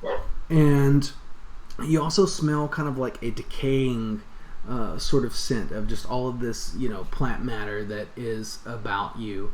And you will continue to forge on into the swamp. As you are going, and who's taking lead on this, by the way? I can take lead. I know it's not my favorite terrain, but I'm still Sure. rangers. It makes sense. Why don't you give us a survival check and let me know what that is? I don't know what the dice are for these, because last time I played was like 3rd edition. Okay, so you're just going to roll 1d20, and then you're going to look at your survival skill, and you're going to add whatever bonus you have from your survival skill to the d20 roll. So survival is wisdom. So 17 plus 1. All right. So 17. you're kind of able to make your way through this very marshy, swampy kind of area. And your legs are, just kind of like sinking, within there. But you're not, it's not that deep. And you will go within these trees, and you hear kind of like this buzzing sound, like mosquitoes. And you continue on. And then you see 8 shapes lit from the light that Fenestra has cast on Luca from these kind of like glowing orbs. And it doesn't appear to be like mosquitoes, but they're like these large sort of like flying creatures that are kind of in the darkness off from you. And you hear this buzzing noise. And it kind of intensifies as they appear to be getting closer. And eventually they'll come within this this light source so that you can see. And you make out these things that... Give me a nature roll, Kemen, since you're up front. Okay. I'd also like to pull my mace out because I don't like the idea of things that are buzzing coming near us. Sure. I'm rolling a d20 again, right? D20 plus... I'm going to reach over to Luca. And whatever happens, you kick it in the bottom and make sure that make sure that and give him bardic inspiration. Okay, all right. So Luca is going to have bardic inspiration. Now, 1d6. All right. What did you get on 18. your 18? 18. To confirm, that was an 18? Yep. Okay, all right. You recognize these as being sturges, which are these kind of tiny flying beasts.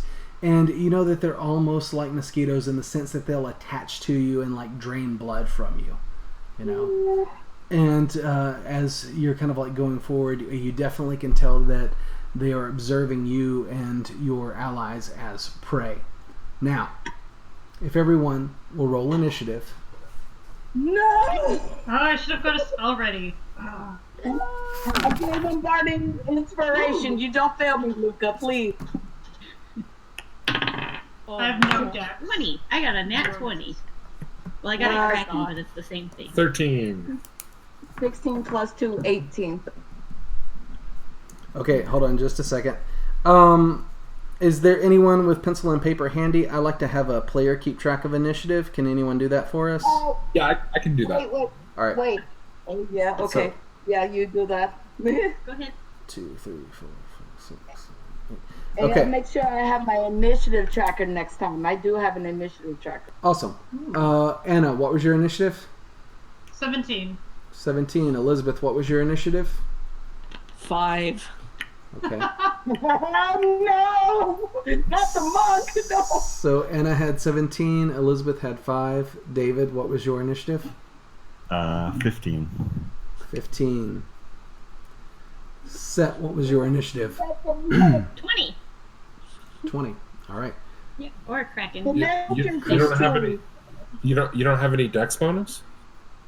You add your dex plus 4. modifier. Yeah. Okay, so 24. All right. Ooh, Christy, what was your initiative? 18. 18. Thank you. All right. Oh man, I did warn you guys I was the Wheaton of my table. Oh, man. All right. Not the You were in Star Trek?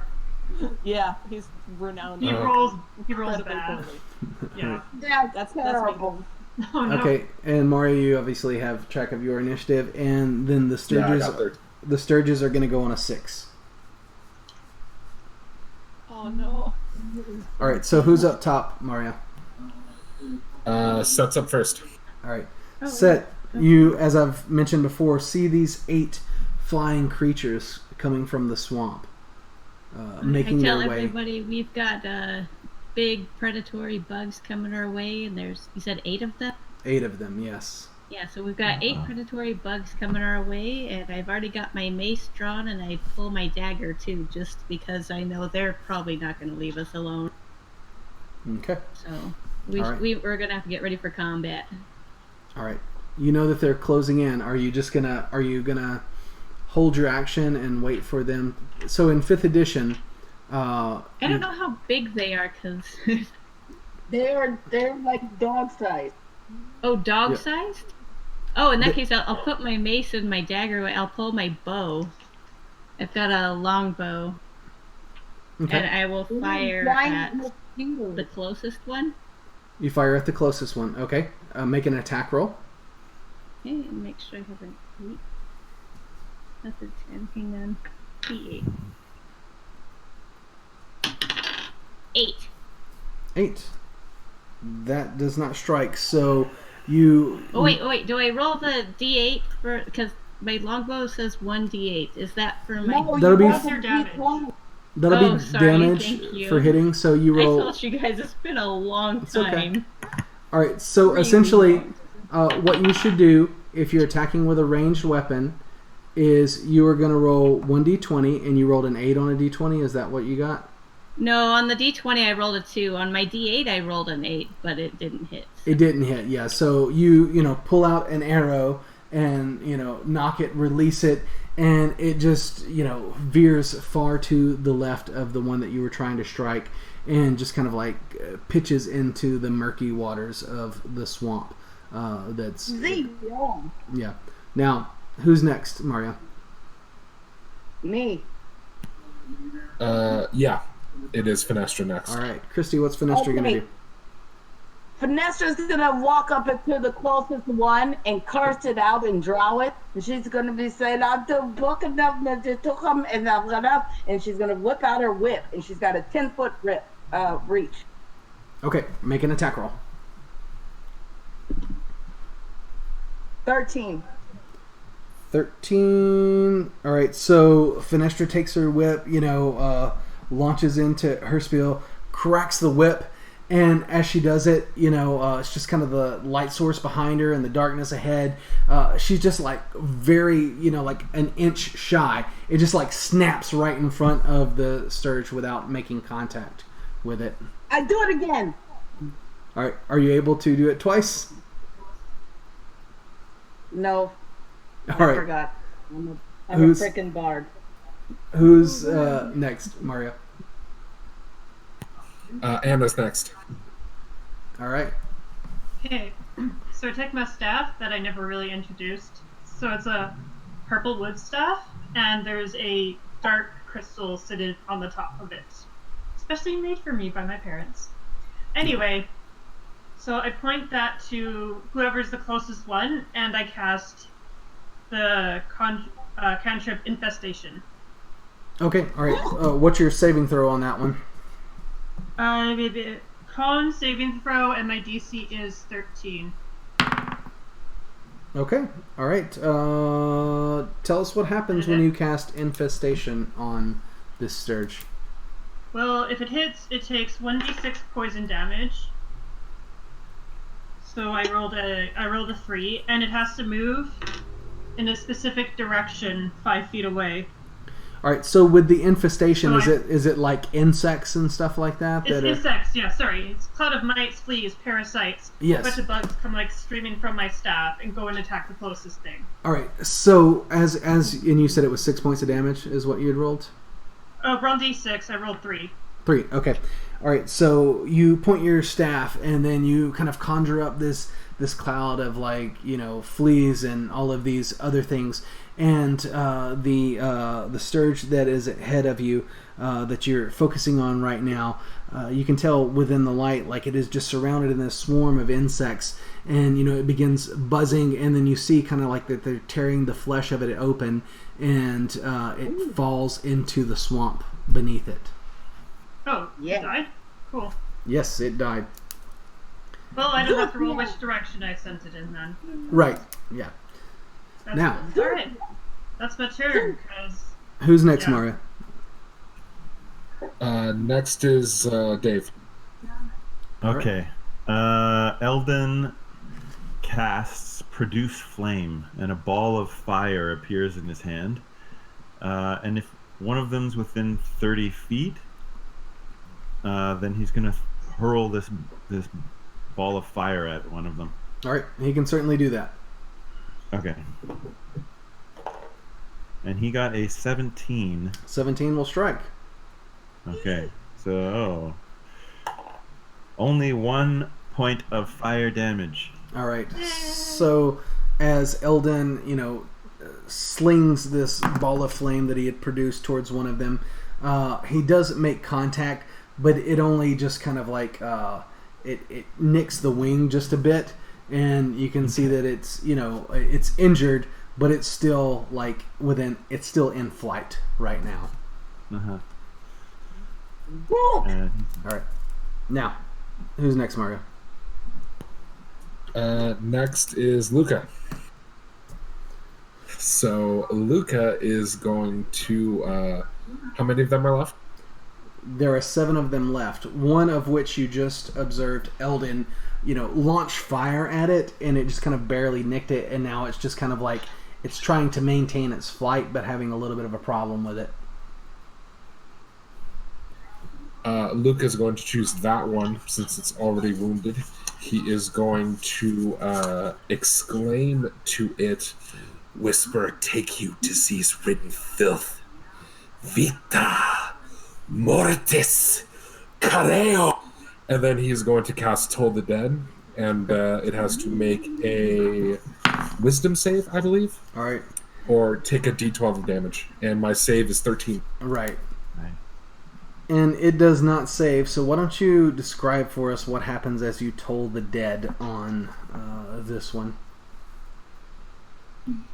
So as he finishes his incantation, the creature's skin starts to kind of like ripple and turn to the consistency of jello as it begins sloughing off of it.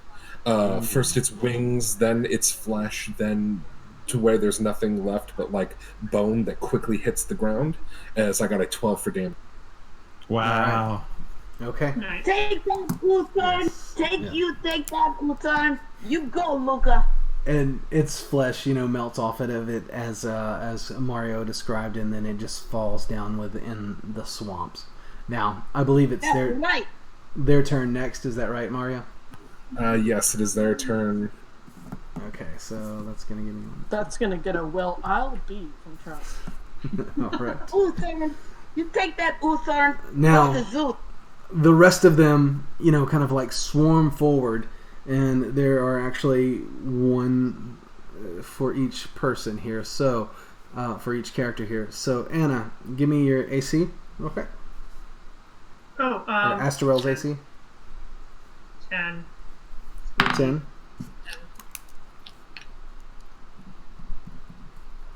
Okay, so the one swarmed to you, and you can tell as it comes forward, it's got kind of like this long appendage on the end of its face, and it tries to like plant it into your neck, and just as it does, it just kind of like hits a glancing blow off the staff, and doesn't manage to damage you. Now, Elizabeth, what's Trunk's AC? Bugs. 15. Okay, kind of a similar thing. Another one, comes up towards Trunk, and Trunk is very adept at defending herself, and she just kind of like pivots out of the way, and nothing happens. David, what's Eldon's AC? 16. Ooh. Snap. He's got a small little wooden shield. Yeah. And Everyone's AC is higher than mine. And as one comes up to you, Eldon raises his, wooden shield and kind of like bats it down into the swamp, and it immediately kind of like flaps back up and splashes swamp water onto Eldon. But Eldon doesn't take any damage. Set, what's Kimmon's AC? 13. Okay. All right. You add your dexterity to your armor class, so it should be at least 14 plus whatever the armor is. I'm so confused now. Because the armor said 10. Yeah, it should be 10 plus your dex. Is Kimmon wearing any my dex armor? is plus, so 14. I'm sorry. I'm so She's bad. around you as well. Okay. 10 plus dex plus proficiency if you're proficient in that armor. Right. No, No, you don't have But I proficiency don't in know where to armor. find the proficiency. No. No. It's the deck plus, like you said. Yeah. Okay, For so armor? Yeah. Yeah, you have it's proficiency. It's light leather armor. So light leather armor is 10 plus my plus 4. Then right, so it's 14. No, leather armor I think is 12, right? Is leather armor? No, that's studded. No. Leather armor is 11. Okay, So your armor class should be 15. 15. Okay. Jeez, thank you. Oh, I always thought you added No your problem. proficiency bonus. No, that doesn't apply to. That applies to almost everything. Armor is like the one thing it doesn't. Oh. Although I am proficient in it, All right. it just means I get to wear it. So, Set, Okay. the one that was coming towards you, it buzzes forward. It's the one that you had kind of like, you had, knocked your arrow, loosed it, missed it, it owned in on you, and then kind of buzzes forward and just kind of like plants, plants this appendage, deep within your flesh, causing 7 points of damage, as it attaches itself to your body. All right. I'm pretty hurt. I'm looking pretty hurt. Yeah. All right. Now, what is Finestra's AC? 14, damn it. Bring it on, you Usern. Okay. All right. So, same with, many of the others. It comes towards you, and it's kind of, it flies fairly awkwardly in the air, and you've got your whip, and you just kind of like, are able to take the handle of it and push it out of the way before it, gets too close to you. Mario, what's Luca's AC? Luca has 18 on the class. Witchcraft. All right. Is Luca carrying a shield or anything like that? Yes, Luca has a big old like kite shield. All right, yeah. So Luca's got this big shield and raises it up in front of theirself, and you're just kind of like managing to keep it from like getting close to your body. So you're putting you're putting the shield between it and yourself. So that's going to bring us back up to the top of the round with Kimmin, who is quite hurt. I'm sorry. Sorry, Elizabeth. Trunk's turn. I am after the enemies because I rolled that well. So there's 5 of them or 6 of them left, There are 6 of them left. and one's on me and one's on everybody else, right? Yeah, pretty much. Okay, then we're gonna go take a pop. So she's just gonna take her stick, which I also forgot to elaborate on. You're not the only one who Yay. forgot to talk about your staff. Yay! It's just like this kind of gnarly, like there's like bits of stick coming off of it. The end is like nice and smooth and round, but the rest of it's just like this sort of like gnarly kind of stick looking thing. And she's gonna swing it like a baseball bat. Okay. At this bad boy, and of course I roll so good. Is that a 6 or a 9? A 6 plus 5 is 11. All right. So Trunk takes her staff and just winds up like a baseball bat, and swings it towards it, but just kind of like swings right over it as it's kind of like ducking down to try to get a little closer to her. I'm kind of annoyed because I actually get 2 attacks as a monk at first level. This is shocking. This is so Yeah, appealing to me. I know. So yeah, she'll just bring her boot right up into it, and we'll see how I do with that. Okay. Yes. Yeah. What was it? 15. 15 will strike. Hey! Give me damage on it. D4, baby. Oh, it's so dark. 3 plus 3. So 6. 6 points of damage. Okay. All right. So as Trunk, Well, it takes my bonus action, I think. Yeah. yeah. So Trunk, like swings the staff towards the Scourge, and just swings like right above it. But immediately, she just kind of like brings her staff back down, jumps up on it, and plants, her foot like deep within the belly of this thing, and it just kind of like pops it. Your foot like goes within its flesh, and it's just kind of like stuck to your foot. As Trunk lands. All right. That's right. Get him in the third trunk. It's like a gusher. A gross, fleshy gusher. Get him in the second trunk. That's right. Get a piece of that. Now, as I was saying, before I forgot that Trunk hadn't gone yet. Rolled so badly. Yeah, we are back to Kimmin. Kimmin, who is hurt. You have seen a few of these things slain by various party members around you. There's one currently that has, that is kind of like attached to you. Yes, you are skewered by the one that is attached to you. Okay. Can I switch out my bow for my mace for my bonus action and then smack it with my mace? Sure. Okay. Get off my Kimmin. That's my weirdo one. I'm so squishy. 2. Oh wait, I gotta roll for the attack. Sorry. Yes, roll for the attack. Roll the attack. Yes. Roll the attack. 16. 16 will strike, and then you did 2 for damage. Is that correct? Yeah, 2 damage. All right. Yep. So you just kind of like grab your mace, and it's attached to you, and you're not like really swinging at it like this, but more you're taking your mace and trying to pry it off of you, and as you do, the body just dislodges from the other part of it, and you just kind of like tear it in two as you're pulling it off of you. But it's definitely dead. Oh. Now, Yay. I think Fenestra was next. She had just attempted to attack one with a whip, but came just shy of striking it. What would she like to do? She would like to put the whip away and grab her rapier and say, "Ooh, better, Kuda," and go and stab him. All right, make an attack roll.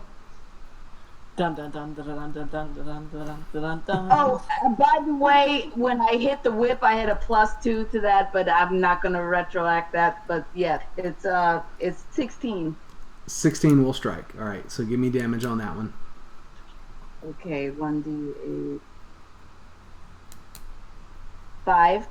5 points of damage. All right, so kind of pulls out the rapier and just completely skewers this Scourge that's in front of her, and it just, your rapier doesn't meet much resistance at all whatsoever, and the blade just cleanly goes in. And I would like to say another one bites the dust and All drag right. and All right. So I think Anna was next. Is that right? Yeah. All right.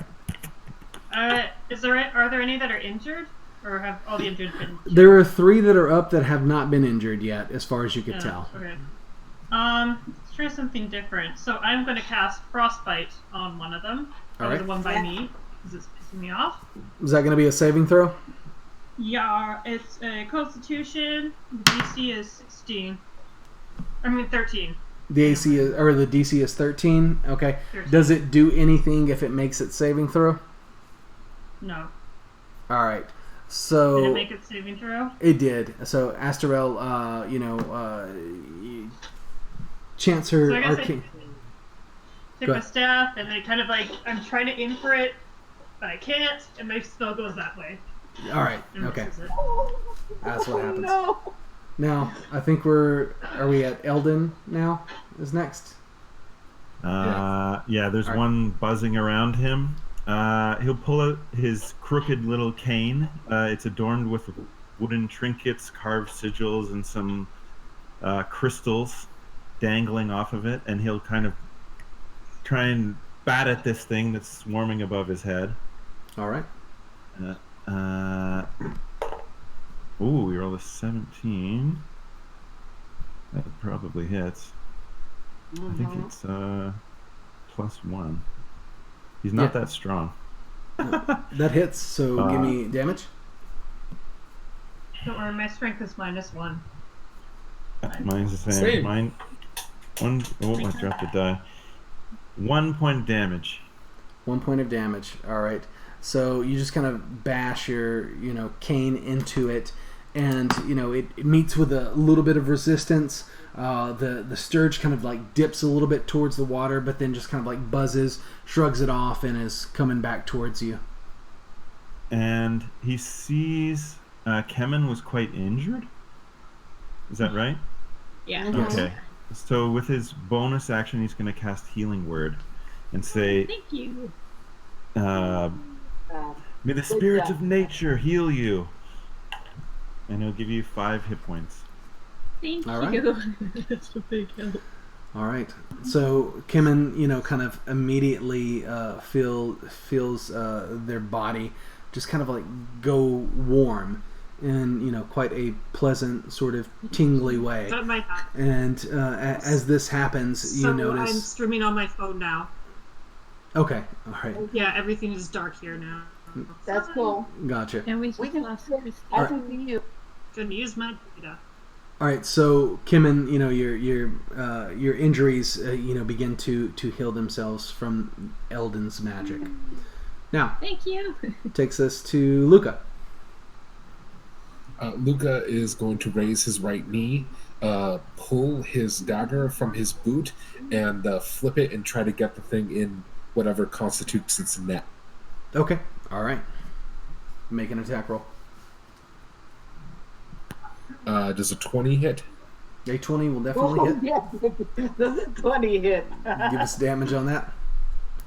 And 5 damage on that. All right. So, Luca raises his knee, pulls out his dagger, thrusts it forward into the neck of the Scourge, and when he pulls it, it's just kind of like arterial spray all over the shield, Bit of it glances his cheek, and then it drops to the swamp as well. Now, that takes us to the 2 remaining The Scourges, enemies. one of which is on Eldon. So it dips down towards the swamp and then comes back toward Eldon, striking this time. For 4 points of damage. All right.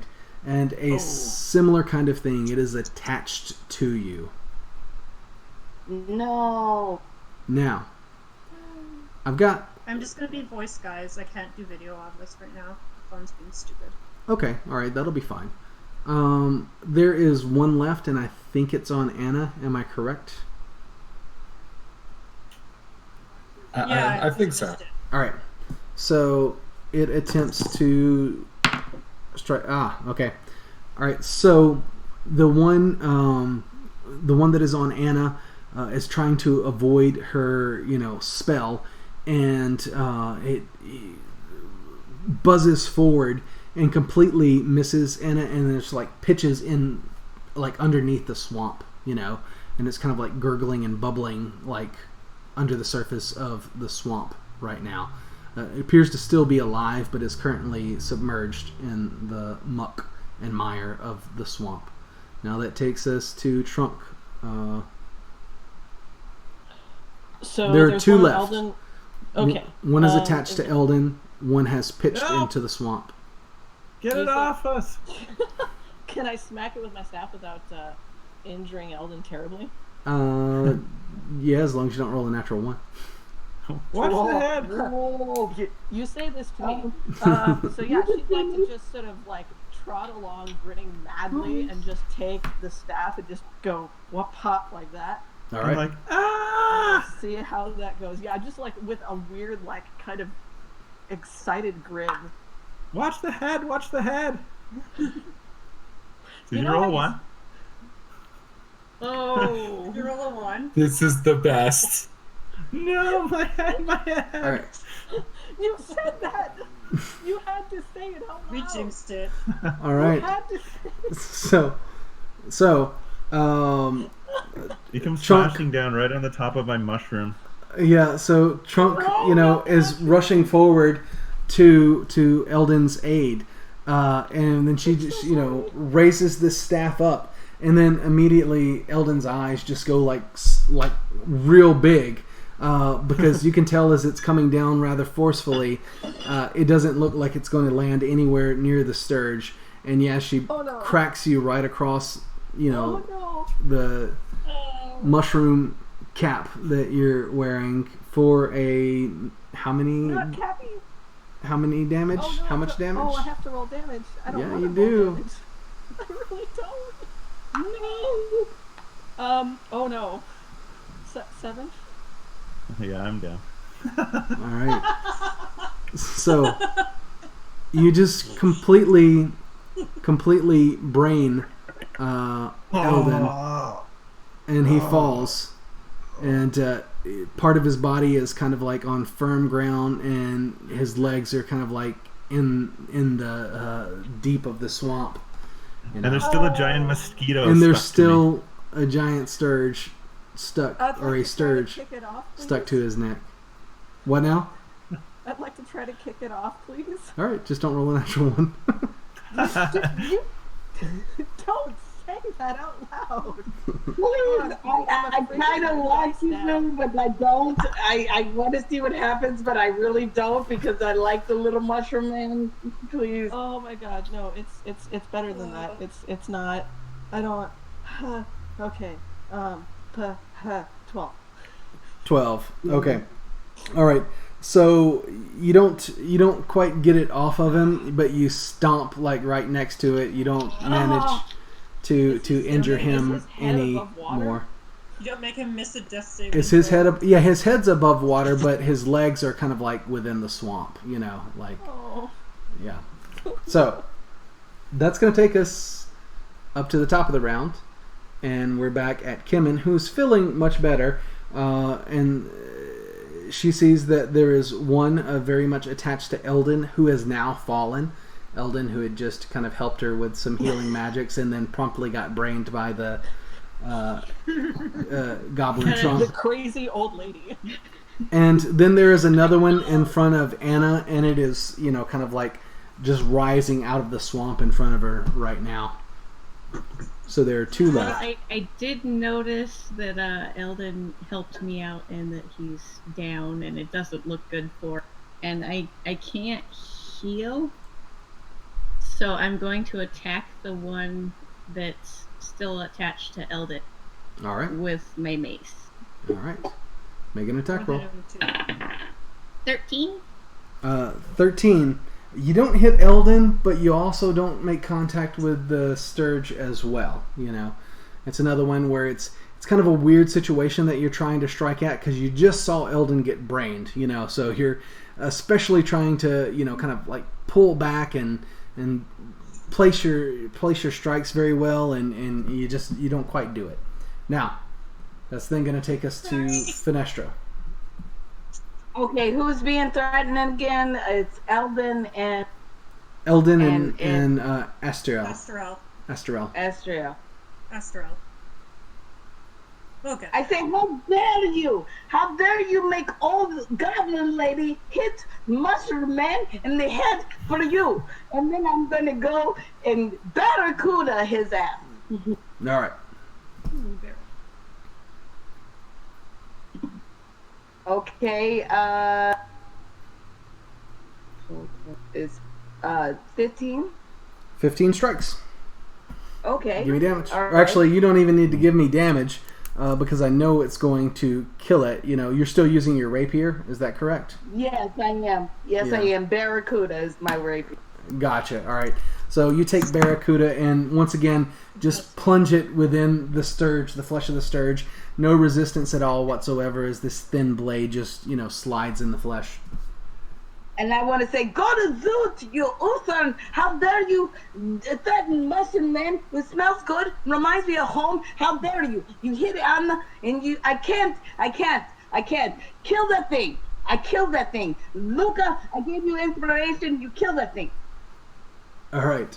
So Fenestra is very worked up, you know, as she Yeah. slays this Scourge. Now, She's about to faint. She's in the heat, in the swamp. It's going dusk. It's barely tolerable. She's irritated. She's how dare you? all right. Now that's going to take us, I think, to Anna and Esterel. Now the one that kind of like submerged into the swamp is now rising up out. You know, the swamp water's dripping off of it, and it's buzzing back towards you.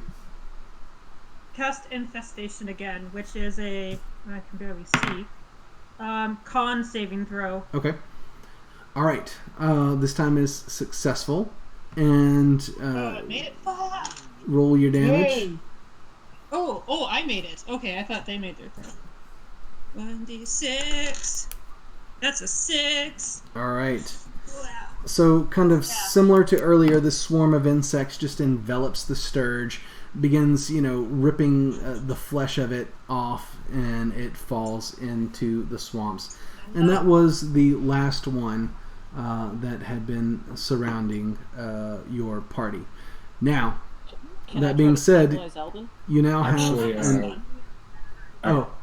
yeah. Luca is going to move over to Eldon and drop to his knees, and he's going to place one hand from under his neck and basically like cradle him upwards, and he's going to raise his hand, his other hand, the one with the shield, to the sky as he says, "It is not your time. Incertes Polcar Imperio." And he will What place do you his say? hand upon his chest and heal him for 13. Due to my circle of mortality, I heal for maximum if they're at 0 hit points, so I don't even have to roll. Okay. Ooh, All right. that's fancy. So, Eldon is feeling... what's Eldon's max hit points, real quick, David? 9. 9, all right. So, Eldon, 9. Trunk was, trying to help you, and you're aware of that, but there was a misstep I'm more there. capable. And, your brain and just everything went black.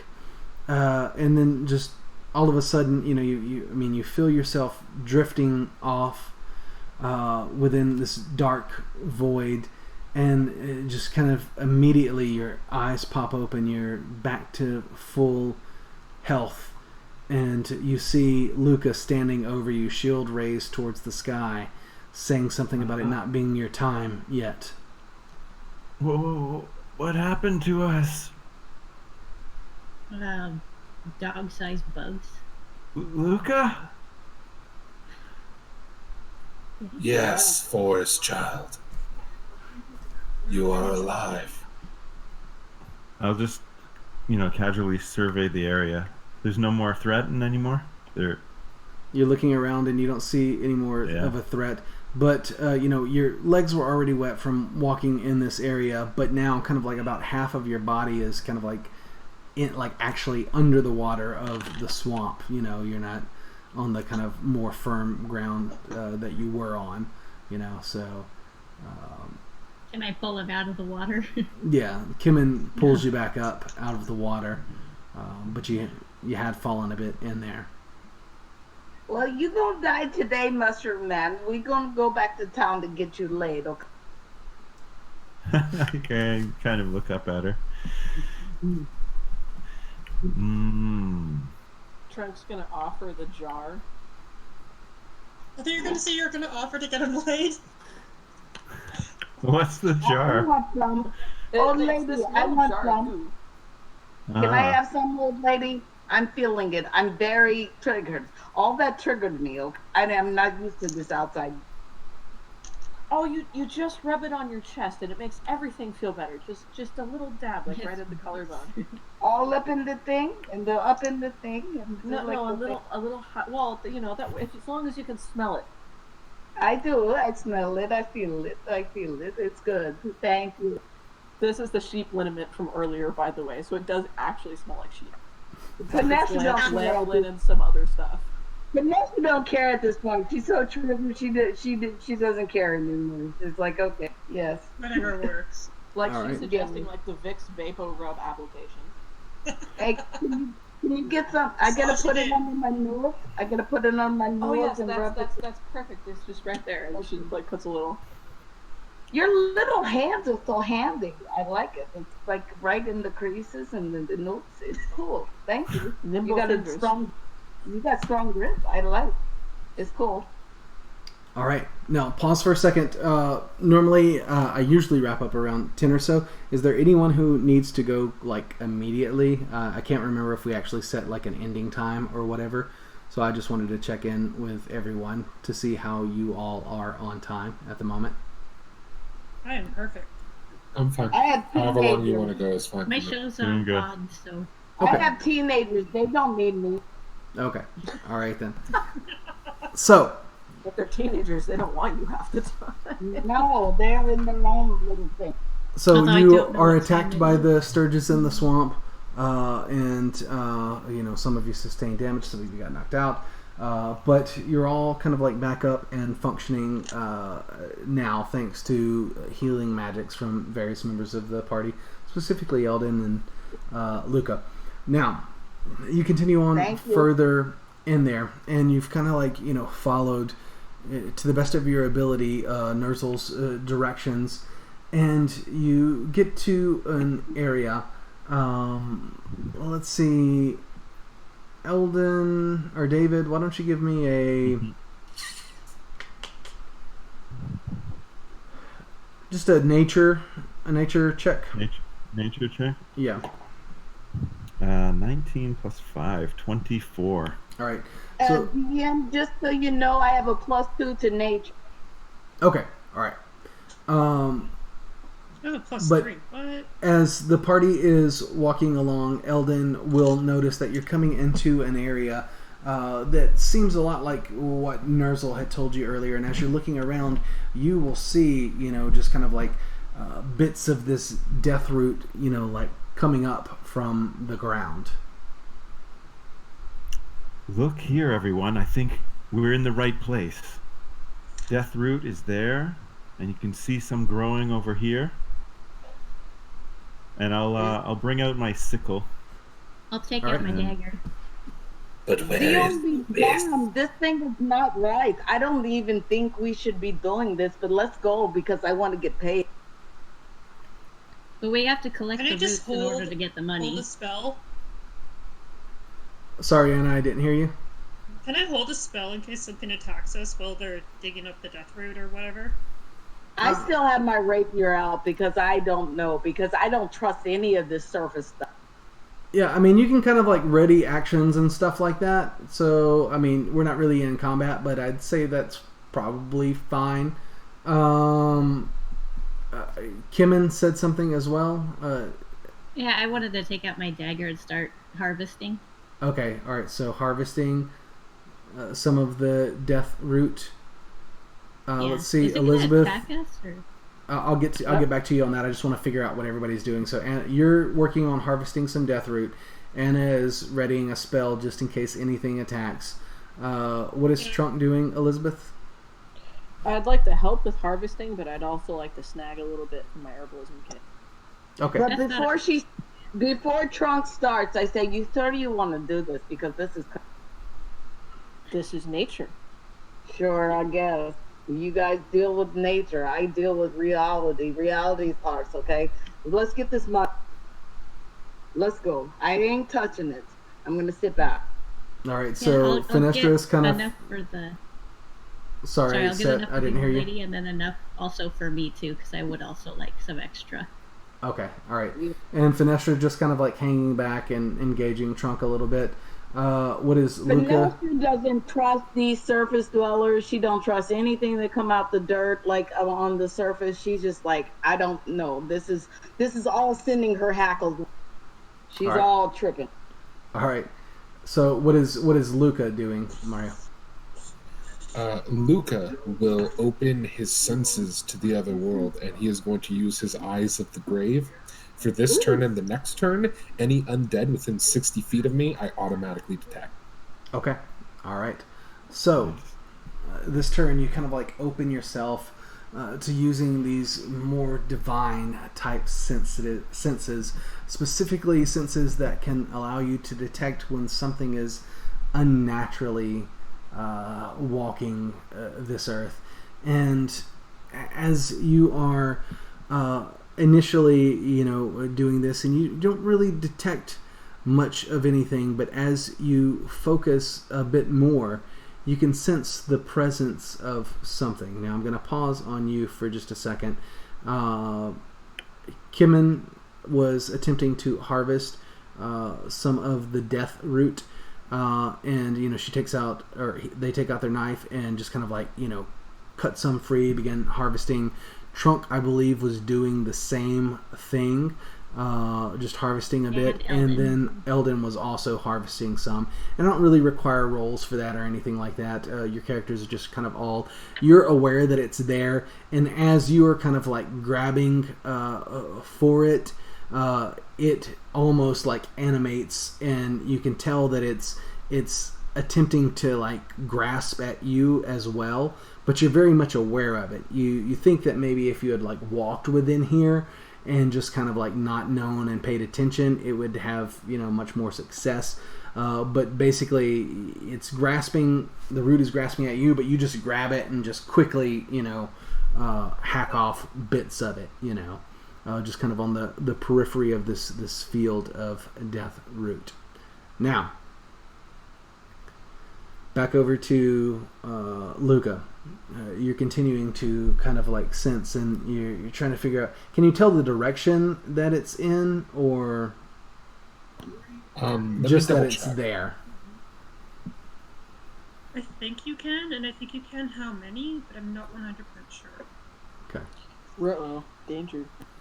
Yes, it does tell me where they are, as long as they aren't behind total cover or protected from divinations. Okay. All right. So essentially, the direction that it's coming from, and then obviously that it's within about 60 feet from you. And as you're looking, you don't initially see it, but then you see kind of like this pale yellow light begin to sort of like silhouette, various like bits of snag, like these dead trees and stuff growing out of the swamp, And then it's about 60 feet, or about 55 or so feet from you when you begin to see kind of like the full-on bit of the orb. And you definitely know it's there, and it's much like she described. Now, you can't see a face or anything on it at this moment, but it is definitely like this glowing orb of pale yellow light that just sort of like slowly just kind of like pulsates and is drifting across the swamp. I immediately drop dancing light. When that happens, Luca will use thaumaturgy using 2 effects. The first thing is he's going to multiply the volume of his voice by 3. The second of which is the ground is immediately going to start shaking as he points towards it and says, "There!" I drop the light. Okay. All right, so Finestra drops the dancing lights, as Luca says there. And now, I don't think we talked about this, but one thing that I do in my game is I allow people in certain situations to take initiative, meaning that if your character just decides to do something and we're not currently in initiative, then you can kind of like enact, initiative. Now, I'm going to assume that since Asterel had been kind of like ready in a spell, for in case something happens, the moment, Luca shouts there, Asterel is going to take initiative and release whatever spell it is that they had readied. And that means that Asterel is going to be first. So, Mario, if you'll please continue tracking initiative for us. Asterel is going to go first. And then if everyone else will give me an initiative roll, so we'll just have that out of the way for when it's time. And just hold your numbers for a second. I'll come around to everybody. Plus 2, which is 22. All right, just hold your number for a second. All right. So Asterel went first. Elizabeth, what does Trunk have? 12.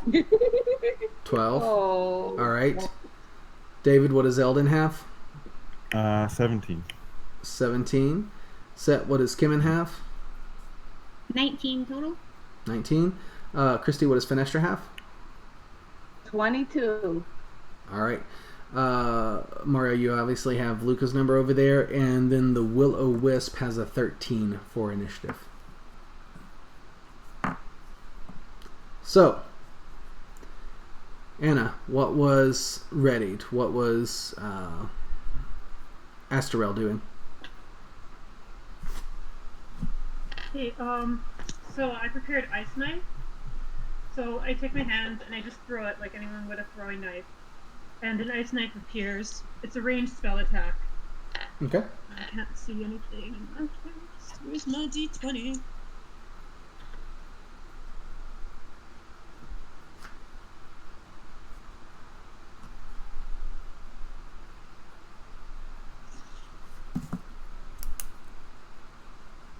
Is anybody else here, Anna? No. No, she must have dropped. Okay.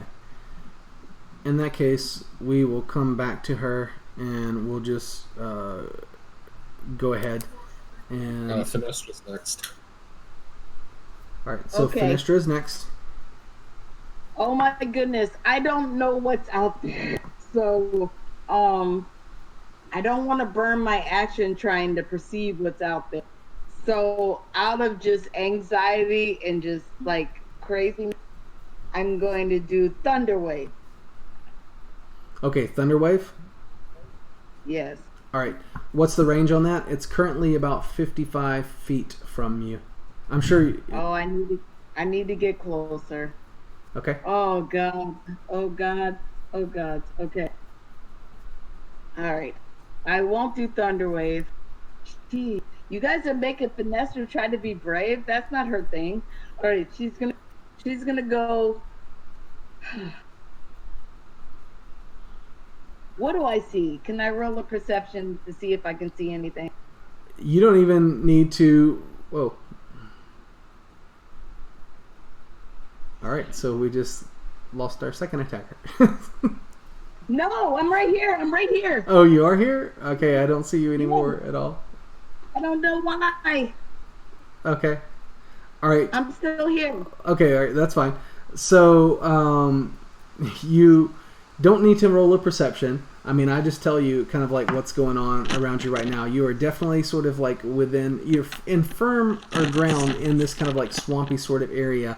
You see kind of like, full on water with like dead trees kind of like, jutting out of it. And about 55 feet away, there is this pale yellow pulsating light that is drifting towards your party. And it's coming at a pretty quick speed, but still is currently about 55 feet away from you. All right, then fine. Forget Thunderwave and go with Dissonant Whispers. All right. So, what's your DC on that? All right, my DC is 14. 14? Okay. What does Dissonant Whispers do? You have to do a Wisdom saving throw. Right. On a failed save, I do 3d6 psychic damage, and it's immediate. 3d6 psychic damage. Okay, roll your damage. And if you're successful on the save, you only take half. Okay, so roll your damage. Okay.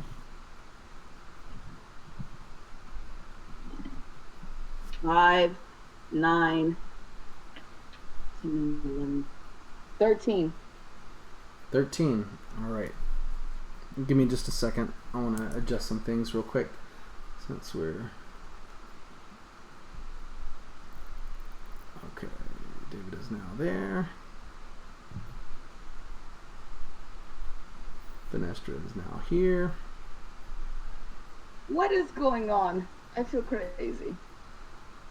Yeah, we had one person has dropped, and then kind of everything shifted around. So I'm trying to just put our overlays back in an order that kind of makes sense. So if you'll just bear with me for a second. Ah, there we go.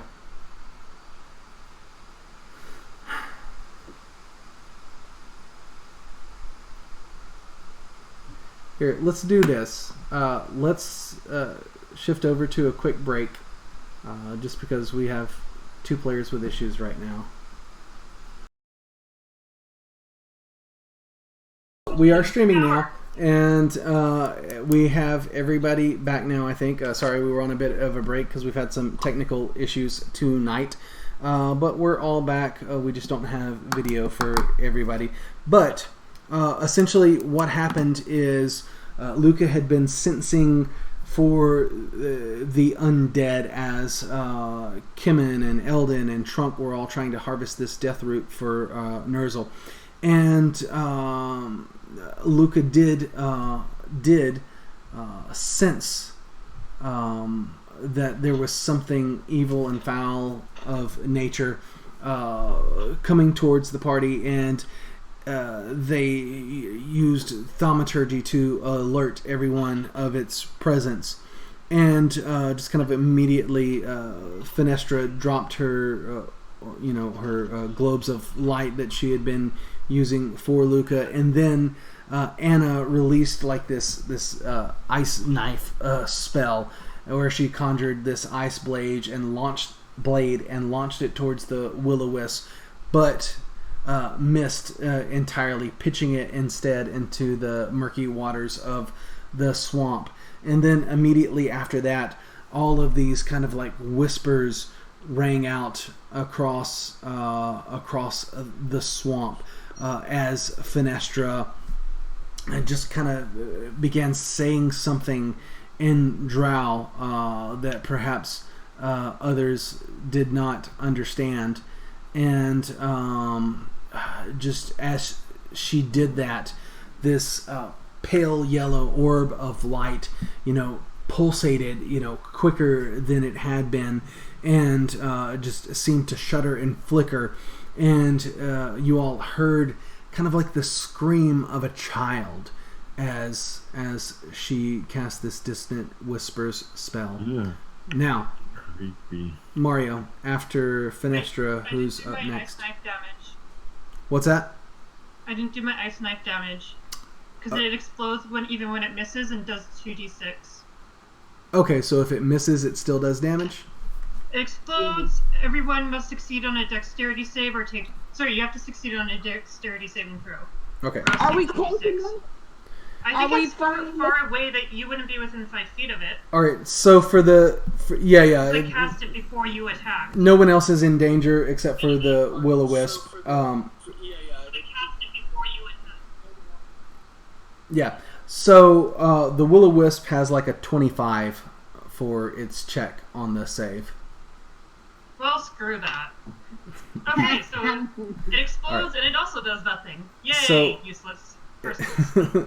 So it explodes, like it plunges into the swamp. It explodes, the swamp water, and shards of ice or whatever, all kind of explode in the area of the will-o'-wisp.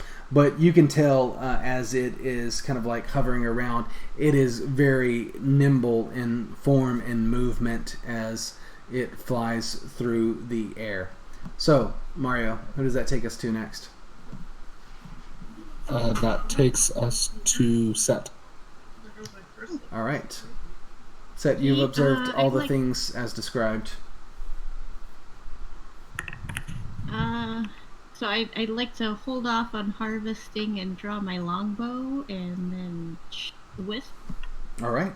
I don't know if I'm not, but I'd like to try. You can certainly try.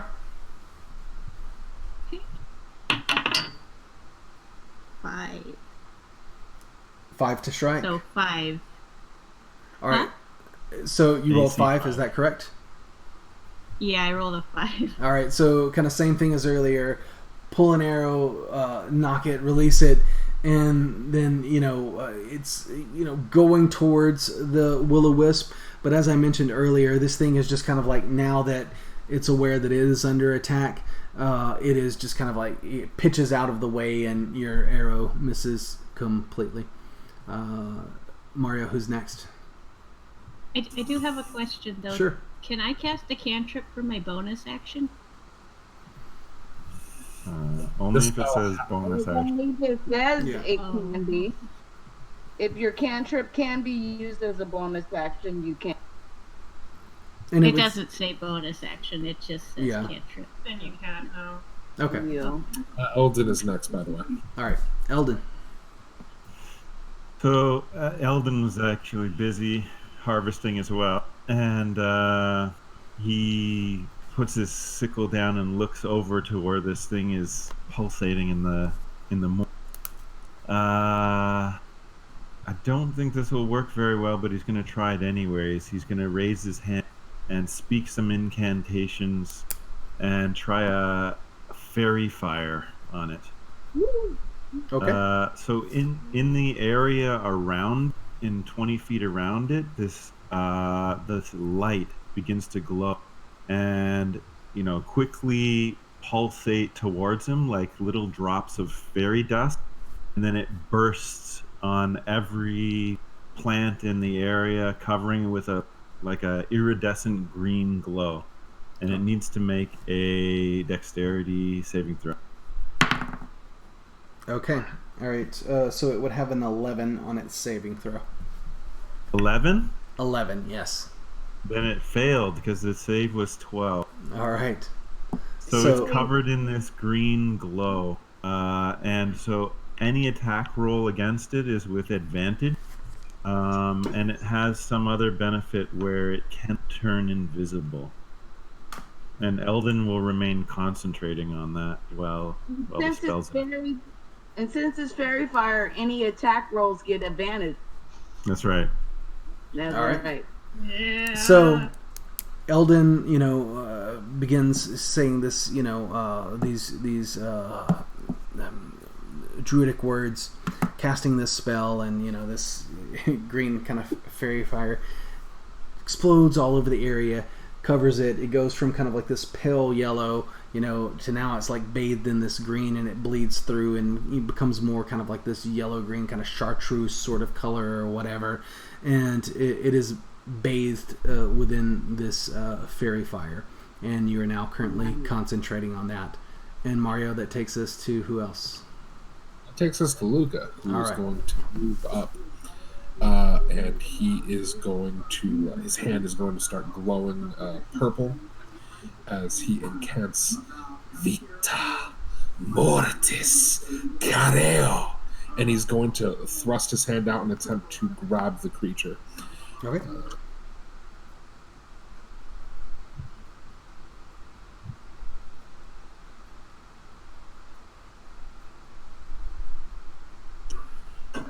Does a 25 hit? A 25 would hit, but I should also say the creature hasn't actually moved forward yet. So at this point, everyone else has been doing kind of like ranged attacks versus it. It is still kind of within its, like the 50 feet away. So I'll let you keep your roll if you got something else that you want to do. But in terms of like touching it, unless you can get 50 feet, close to it. Right. I feel you. Sorry, I thought it was closer. Do I think it's gonna approach? You think that's a possibility? Yeah. It looked like it was coming. Okay. Then can I hold my action to basically cut it off at the pass and do that once it moves in range that I can move? Well, yes, you can do that. Then I will do that. All right. So who's next in the meantime? The enemy. All right. So the enemy. Oh, I'm after him again? Yes. Yeah, by 1. Yeah. So the enemy does approach, and it does so very quickly. This orb just kind of like tears across the swamp, covering this 50 feet of distance as though it were nothing. Now, it's close by you. You can tell that it is like it's basically making a line towards Fenestra, who had done this kind of like dissonant whispers, and caused it so much anguish. But as it's passing by you, you see your opportunity that you were waiting for. Okay, so I crit, by the way. That's the Nice. 25 one. Please save me, please. I gave you inspiration. Be inspired.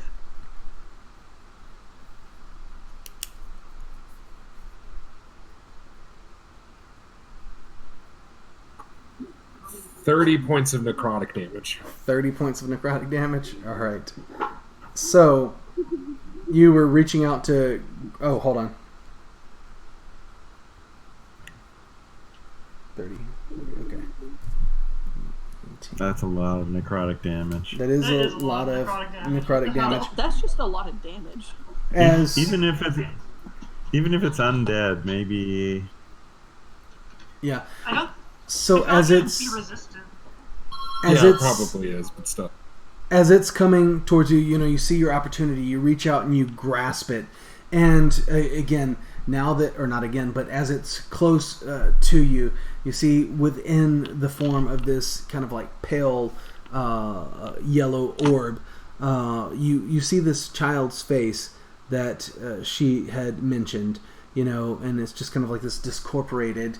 It looks like it's there. At the same time, it doesn't look like it's there. You can see through it a bit, but it does have form, and you grasp it, and you release this necrotic damage, and you can see kind of like almost like these black veins forming within it, and you're aware that this powerful energy is pulsing through you into it, damaging it. It doesn't feel like it has quite the effect that you think it should, though. You can tell it's shrugging off a bit of the damage as it tears away from you, and again continues to make its way towards Fenestra. Now, Christy. Yes. As it gets I'm ready. close to you, it kind of like almost explodes in this kind of like like not explodes, but pulses, or rather kind of like violently near you. Okay, and your AC was 14, correct? 14, yes. Yes. As it pulses near you, you are shocked. My dude! For 10 points of damage. As this No! this energy. Oh, really? Okay. Oh, that's right. Y'all are level 1. No. Level 1. Level 1. Yeah, level 1. Yeah. All right. So you all observe this as the orb just kind of like flies directly towards Fenestra, and then just kind of like violently bursts, and you see some of its energy kind of like just absorb into Fenestra as she falls to the ground, and it's there. And I believe that's going to take us to Trunk once again. Fenestra! Yeah, so she was like really torn about this whole like child situation up until that moment in time. All right. At which point she's a little angry, and so she just marches over, sort of stompingly saying, "Spare the rod, spoil the child," and just takes a whack at it. All right. And we're still at advantage, right? It's still covered in light. Fairy fire. Fairy fire. Thank Yeah. you. I need it. Oh God. No ones this time, hopefully. No, a 3 to 6, so that gives me 11. Okay, all right. So Trunk, goes towards it as Fenestra falls, and Spare the Rod, Spoil the Child swings, but just swings wide and doesn't connect with it at all whatsoever. But as she's close, she can see this face, and again, it appears like it's weeping, and as it released this energy, it also kind of like screamed this childlike scream. Now. And bring a hand up for a spank, please. All right, go ahead. That's a little better. 21. 21, you will connect with it. Thank you for the advantage, because the other one was a 4. No problem. Oh, my cat has disrupted my 4s. There we go. 6. Avenge me! Avenge me! What was that? 6 damage. 6 damage. All right. We hear a so voice dice from in afar. Dice jail now. You kick him in his mouth, I'm talking. This is how many dice are in my jail right now. All right. Oh jeez. I need to make a dice jail one day. All right. How dare you? I think that Kimmin was the first person to. No. Anna was the first to go. So, what does Estorel do? I see that it's taken, or that it's dealing some damage. I'm like, ooh, not good. And so I am going to cast False Life on myself, which is my other first level spell. bolster myself with a facsimile of life. I gain 1d4 plus 4 temporary hit points. Okay. Roll your. I rolled a 1 because I suck. So that's 5 temporary hit points. All right. That's better I've than nothing. infected you. Yeah, geez, stop cursing. All right, Mario. I don't remember. Yay! I don't remember who's second. Second would be Finestra, but she's down. Okay. All right. I'm so dead. Avenge me. Finestra Set needs to is make next. a death save. No. So roll 1d10. D20. Oh, yeah, I'm sorry. 1d20. 1d20. You have to you have to get higher than I a 10. got a I think, or 10 or 12. higher. I got a 12, so I save. Okay. All right. So you make your first death save. Imagine having to re-roll a character after the very first thing. That's I happened killed to me. many of my characters on the first go. All right. Pretty bad. Who's next now? Set. All right. Set. What is Kevin doing? Can I rush over to Finestra and see if she had a potion on her at all? I didn't have damn thing but gold. Yeah. Oh, snap. Okay. So That's not Kimmin gonna would work rush then. over and begin rifling through Finestra's things, and is unable to find anything that looks like it would be useful to healing her. Okay, can we, So- can Now, I... while you were there, though, perhaps you could, attempt, I don't know, maybe like a medicine check or something like that to try to help out with the fact that she's unconscious.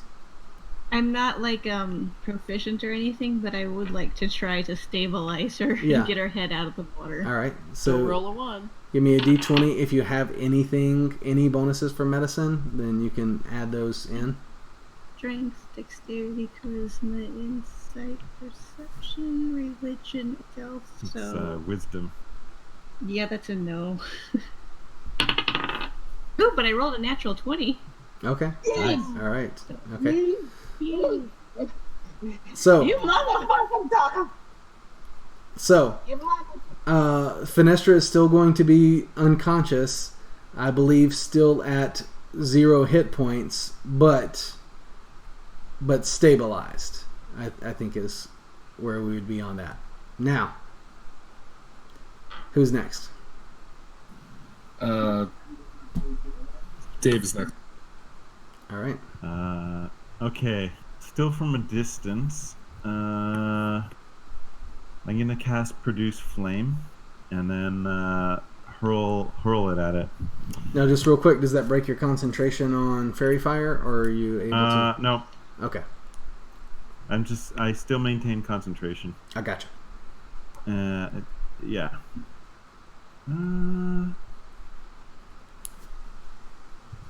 I don't think Produce Flame is concentration. It's not. On my first not. game. Should it be? dog. Okay, so yeah, I throw it. AC 15. AC 15. Okay, all right. So you throw it, but just as you kind of like launch this flame towards it, as I've mentioned before, it just kind of like just swerves out of the way very, very quickly of your fire, and the fire goes and just kind of like crashes against a bit of a dead tree in the back, and the tree, kind of like starts smoldering from where the flame, flies and launches into it. All Hopefully right. it's moist here enough in the swamp to Yeah. not cause a You forest don't fire. cause a fire. It just smoldered, a bit. Okay. So, Mario, who's next? Next is Luca. Luca will throw his dagger, and he's going to use the inspiration that Finestra. All right. Ooh, and with advantage. Oh, I had advantage on my own attack. I forgot. I got a 15, so actually, wait, hold on. I got a 19. A 19? Nice. Yeah, 19. 19. Okay, 19 will hit. Give me damage. Nice. What? 3 damage. 3 damage? Okay. Alright. So, tell me what happens as you throw your dagger and it slays the will-o-wisp. Yay! Yay! Give yourself extra HP for nothing! So yeah, he pulls from his boot the dagger again, and he flings it, and it flies tip over hilt, and eventually just cuts through the thing, and it dissipates in a flash of. All right. So you do that. Now, just all right. So he takes this dagger, throws it,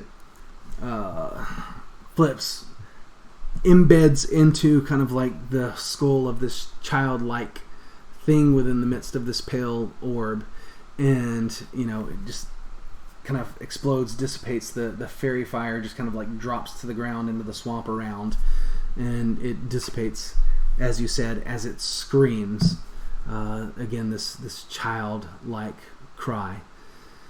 And Fenestra's on the ground, still unconscious, and you are all standing around with this lingering bit of fairy fire just kind of like glowing here and there, slowly beginning to fade. Now, Can I go examine the remains? all right. So, as you go over and kind of examine to where it dropped in kind of like the muddy earth near Fenestra, there are some remains there. It is a very kind of like partial and aged and deteriorated bit of skull. Like you've got jawbone and kind of like just like part of the cheekbone, and that's about all that remains of it. Fascinating.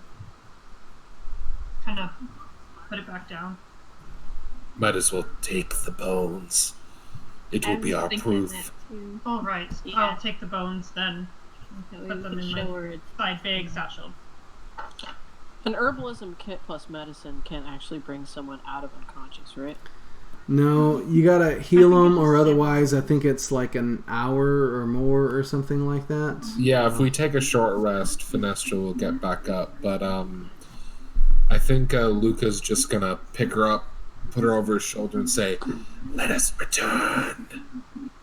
Well, we should finish harvesting the root too, so we can still get paid there. For that. Yeah. So you'll Luca will spend not. you'll spend a few more minutes, just getting plenty of this death root that she had requested you bring back to her. She would have given you an amount, and when you think you filled that plus whatever else you had wanted to take as well, then you will set back across the swamp. Now, we're not going to narrate any of that just because I know you won't encounter anything. You will make your way back through the darkness, and that's not a problem for most of you, Luca being the only one. And given that Fenestra's out, there are no glowing orbs around, so you're being guided by everyone else. But you will make your way back. I'll light a candle for him. Okay. So Trunk has a candle. She'll light it, so you got a bit of candlelight to sort of see. And you will make your... I could hold produce flame too, if you need. Or that. Either way, your party members will help out with you being able to see, so it's not completely wandering around blind in the dark.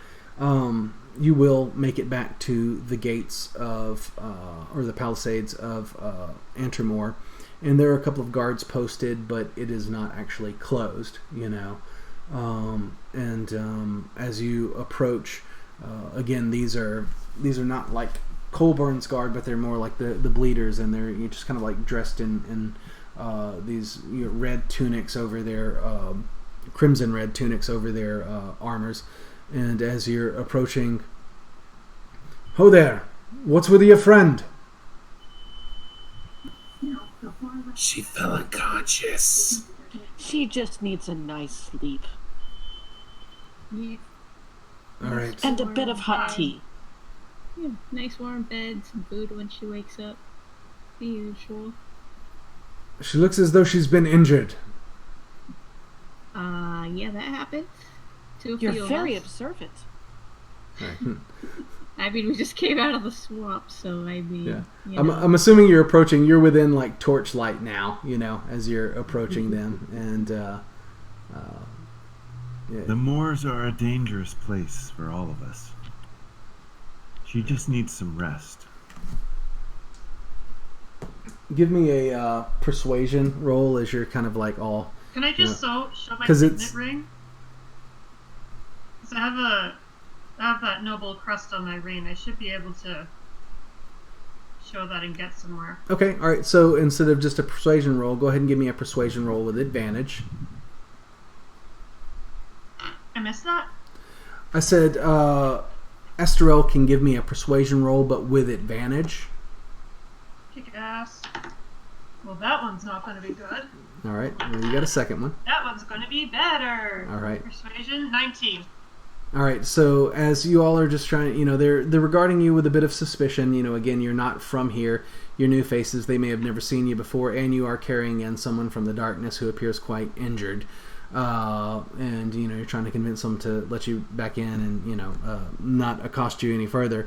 And you all just will witness Esterel just kind of like go forward a little bit, and seem to display a ring to them, and the one that you're talking to will regard it with, all right, very well, give this one some help. Yay. All right, and then they'll let you pass back within the village. Now, once you get in the village, what would be your plan? Where would you be heading first? Straight to Nerzel. Nerzel? All right. So you would go back to Nerzel's cottage. Easy for you to find. And once again, as you go there, you find it much as you left it earlier, only this time there's a bit of light bleeding from within. You can tell that very much she is probably awake within there. So I just go up to the door and knock on it. all right, see if same she'll thing open up earlier. for- There's seemingly no way, no catch for it to be closed. It just kind of opens, and as you do, you see that she has some lamps in there in addition to the fire that is in the fireplace. And you come in, and she looks at you, and you're back already. Your friend, please. What happened?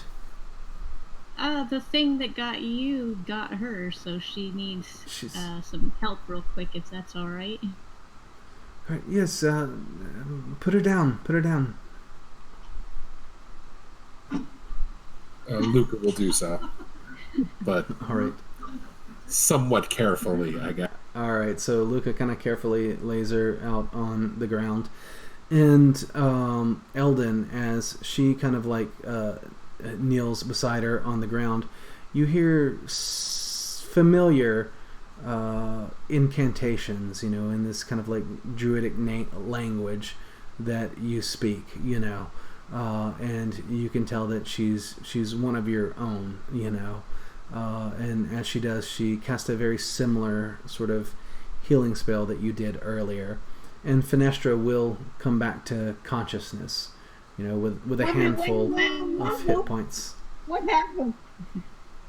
It's okay, we got it, and we're back at Nerzel's, and you're gonna be just fine. You It's were all very right. brave and very effective. You're safe now. Thank you. All right. Well, tell me, what happened? That talking thing that zapped me, and then I was dead for I don't know how long, and they trucked me in the dirt. I messed up my shoes, and you better pay up. All right. Well, try. Well, You're safe. Try to calm yourself. I can assure you, you were not dead. I would not have been able to bring you back if you were. But I'm glad you're not. But yes, pay you. I will, as Thanks. promised. All right, and she will, go over to her table, and she has a little chest, kind of on the table that she was working at, and she will take out coins, and she will. I show her how much of the root I grabbed for her, and I leave mine put away like I don't have it. All right, so you give that to her, and she was, you could tell she was about to ask about the death root, but you produce it and show it to her, and yes, Likewise. and I was dead. this, Pay us because I died. you will get payment, Technically. and this is good. This is a fine amount, 200 gold as promised, and for your troubles. She will also hand each of you a vial, and you can mark down in your inventory that you have a healing potion as well. So each of you Yay. have one healing potion. Yes. And then in addition to that, she will return to her table and write out on a scrap of paper. And basically it's just kind of like a note for... let me give you their names. It is a note for Willow Wild Wander, and it's basically directing this shop called Wild Wonders to extend you 100 gold pieces worth of credit, like a line of credit at that And shop. that was 100 gold credit. So essentially, Is that for each of us? Or? no. That was for collectively. So collectively, you've received 200 gold. Collectively, you've received 100 gold worth of credit at Wild Wonders, and then each of you have received one healing potion. Yeah. So essentially, you have 300 gold to split amongst yourselves, but 100 of it has to be spent at Wild Wonders. Oh, so 100 So- of the 300 has to be spent there? Yes, Because it's just a note of credit. It's not It's- actual gold. exactly. It's a note of credit. We have 100 gold pieces of Wild Wonder credit to split between. Yes. And then as for gold, 200 we each got 33 gold with 3 silver and it's 33 gold, 3 silver, some amount of copper. It doesn't divide down equal. Yeah. All right. So, and we can all split that up, off stream or whatever. But I'd say that your characters from this point will probably return to the inn, and just off stream, I'll tell you how much it would be for your night stay there, and you can measure that accordingly. But you'll return there, and the rest of your night will largely pass without incident within the Humble Inn. And that is where we will stop our stream for tonight. Now, usually when I end the streams, I like to go around to everyone and just see if you have anything in particular you would like to plug, or any other projects or anything like that. So we'll keep with the order that I've established earlier. And Anna, anything in particular you want to say or plug before we leave here tonight? Don't think so. We're good. Okay. Elizabeth? I'm just pleased as punch to be here. So thank you all for having me, and thank you for all All right. of our technical difficulties. And Yeah, sorry my power went out. It's all right. These things happen. Thank you for playing. session David. 1. David. Yeah. Nothing to plug. Just thanks for meeting everyone. Nice to meet all your characters. Had a lot of fun tonight. All right. Glad to hear. Thanks for playing. Set. I kind of do, but it's already basically dying as I have a Kickstarter for my art book, but I only have like 5 people pledging to it, and it's not looking good. Okay. Well, So, yeah. In case anybody happens to see this, what is the Kickstarter? Harold's Horror and Holy Shit is the title of the art book. Okay. All right. Cool. Christy. But, yeah, thanks for having me. Oh, thanks for coming. I don't have anything to plug outside of just like going to my social media and stuff and see all the minis I painted and whatnot. But if I had to plug a thing, I would shout out my friend Linnea at Sweatpants and Coffee. I'm quite sure you guys like see all her memes and all that stuff. So All right. it's very inspirational and make you feel happy. So yeah, go to Nenea's page, sweatpantsandcoffee.com. Okay. Cool. Mario. So yeah, I'm Marvelous. You can find more of me at Lights Camera Initiative on Twitter. Additionally, you can find us on YouTube where we play through pre-published 5e adventures and then review them with my home group. Additionally, on Thursdays before this game, I'm on the Greyhawk channel from 1:30 PST to 4:30 PST. So I basically go directly from that to here. Yeah, you know, thanks for having me. It was Yeah, really great. All right. Thanks again for playing. you can find me on the Black Christie on Instagram or Twitter or whatever. You know, it's just you'll be able to find me. It's the same name consistently on cross social media. So Okay. Oh, All right. I am part of a D&D play podcast. We're called Live from the Copper Cauldron, and we have a few episodes, and then we went on hiatus, and we're back. So yeah, you All can right. find us on wherever you find podcasts. Awesome. And I am RJ Cresswell, and you can find me on Twitter at RJ_Cresswell. As of tonight, I now do this stream, which is the Tainted Lands Scourge of Antremoor. I also have another stream set within the Tainted Lands on Monday nights. Tainted Lands are kind of like my homebrew setting that I do. And then in addition to that, like I said, you can find me on Twitter, RJ_Cresswell, and there I do things like giveaways, occasionally post stuff about D&D. Mostly post stuff about D&D. So anyway, if you joined us tonight, we really appreciate it. If you happen to watch this on YouTube in the future at a later date or on Twitch, also appreciate it. And then most importantly, thank you all for joining me tonight. I had fun. I hope you can say the same. And I will plan on seeing y'all again next Thursday night, 8 p.m. Eastern. All right. yay! Good night. Thank you. Night, Thank all. you. Good night. Bye.